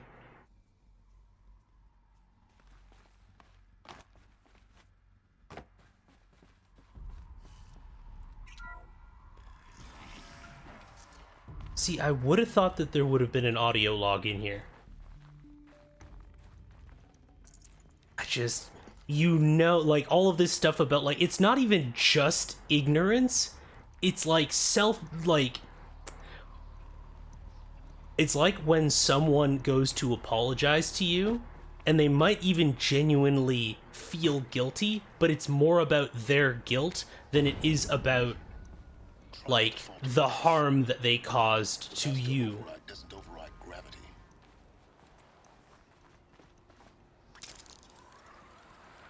Keep holding, keep holding.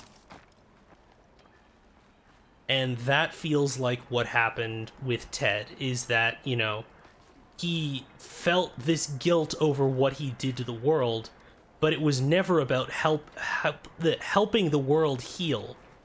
Or undoing, like, or not even undoing the harm, but, like, you know, repairing everything and making a better world. It was always about, I need to erase the guilt. But people aren't going to know that I did it, right? And, like, all of that sort of stuff. And ultimately, the way that that manifested is he convinced himself of his own bullshit and went, like, no, I'm not doing it for me. I'm doing it for the innocence of people who come next. Man, fuck you. No, you're not. You're absolutely not. But, like, the ability of people, especially people with power enough to not have to hear the word no from people, to convince themselves of their own bullshit, is endless and incredibly deadly. Come to an end, Aloy.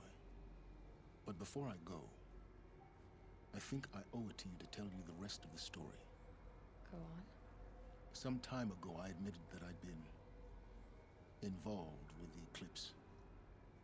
But I never told you the full extent of my culpability. The truth is, I was there at the beginning. I found Hades, Aloy, buried on that mountain, trapped in that shattered titan. And I served it. What? It promised knowledge and delivered. Such knowledge, you have no idea. And in exchange? I helped create the Eclipse. Helped it build a cult, an army to do its will.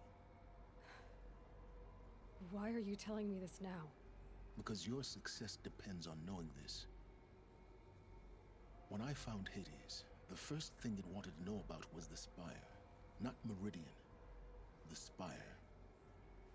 Now why would that be? The Spire was created by Gaia. Which part of Gaia? Minerva. Its code-breaking module. Gaia built spires to transmit the codes that deactivated the Pharaoh robots, shut down their biomatter conversion systems. Hades wants to send a new transmission. To wake the machines, so they can devour the world all over again. Yes. Based on what we've learned, that's my conclusion as well. So the Eclipse, the robots they've resurrected, they're just a means to an end. An army to capture the Spire. Yes. So Hades can exterminate life all over again. Unless you stop it. You know what? Sure, let's get the full lowdown. I want you to tell me everything. It's a long Then get started. It began with a focus, recovered from an ancient ruin, as yours was so many years ago.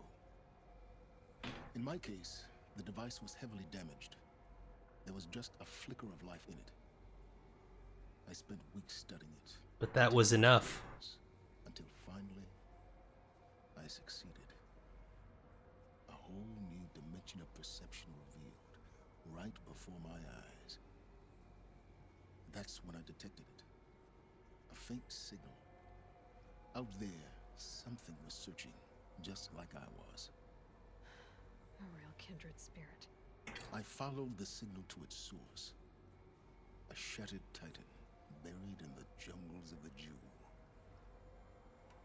So you thought it was a titan? I didn't know what to think. I'd seen such wreckage before. The Grave Horde, for example. It couldn't speak when I found it. So began an exchange of knowledge. It wanted to know everything about our world, its tribes and machines. But the Spire was always its foremost concern. What did it want to... Its precise location. Meanwhile, Hades revealed to me many of the intricacies of ancient technology. It bid me to recover and repair more focuses. Before long, I had a couple dozen up and running. Enough to equip a... The commanders of one, anyway. I didn't care. I was learning so much. Physics. Literally a Faustian bargain.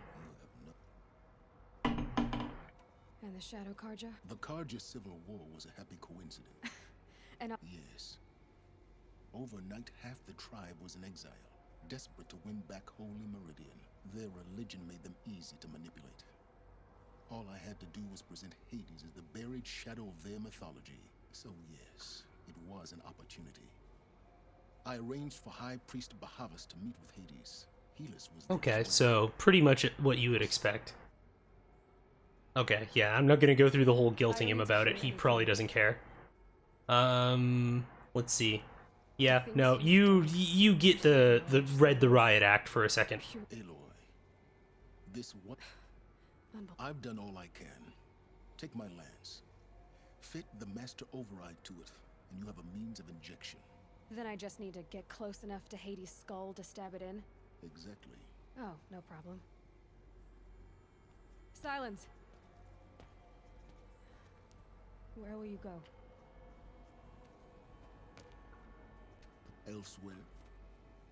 And everywhere. There's so much more to discover before the world ends. And all this? I leave it to you, of course. As it turned out, it was yours all along. I was merely trespassing.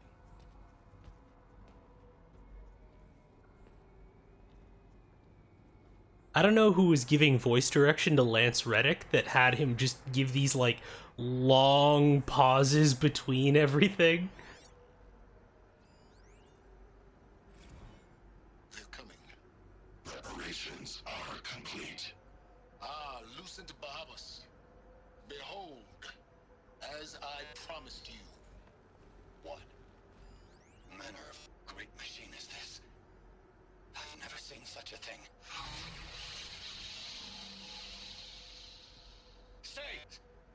Stay your ground, Karja in shadow. Incorrect. Bow before the buried shadow. The buried shadow, I don't understand. Did Ahriman understand the glint harp that perched upon the... He just taught this thing some Bible verses. Ahriman followed the shadow cast from the spire. To the mesa where Holy Meridian was founded. You will follow the shadow once more.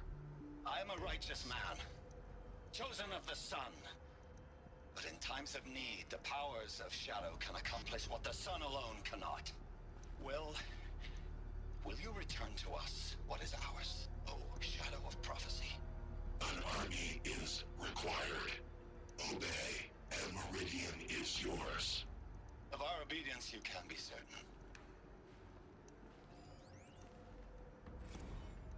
I traveled far to find you. I heard your transmission. It was you, wasn't it? Entity is not known.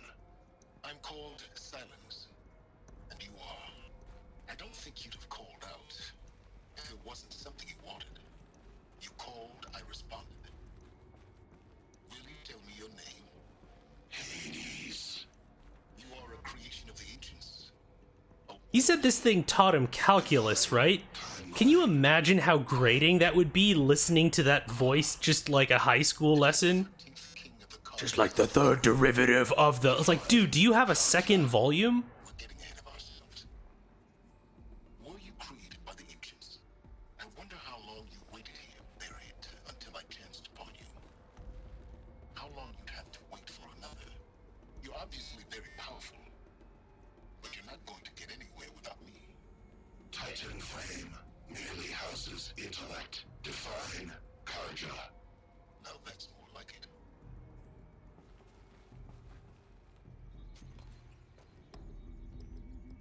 Is this gonna do more damage now?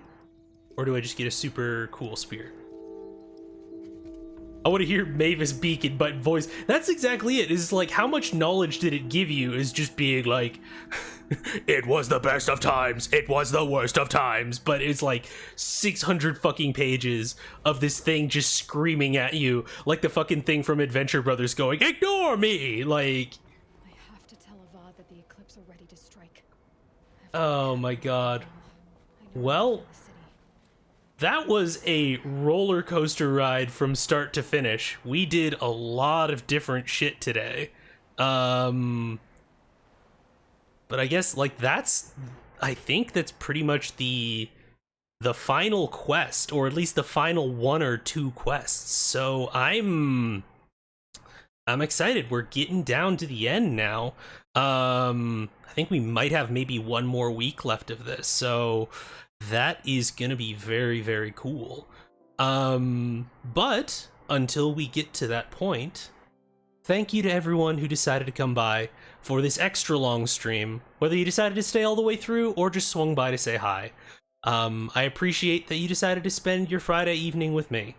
And thank you very much to the awesome mods, Hello Ten Bear and Rourke9 if you're in there as well, for providing the extra backup for the crappy hate raids that we've been dealing with recently. Luckily, we didn't get one tonight. Y'all are awesome, and I appreciate you. If you enjoyed this, we do this every Monday and Friday at 5:30 EDT, and we'll be doing it again on Monday. I hope that everybody had a lovely time. Take care of yourselves over the weekend, and I think what we're going to do, stick around, because we are going to go and hang out with the awesome Pleasantly Twisted, who, I don't know what she's up to tonight, but you know it's always going to be a good time. So, you know what? Go over, show her some love, and we'll see you on Monday. Have a good one, everyone.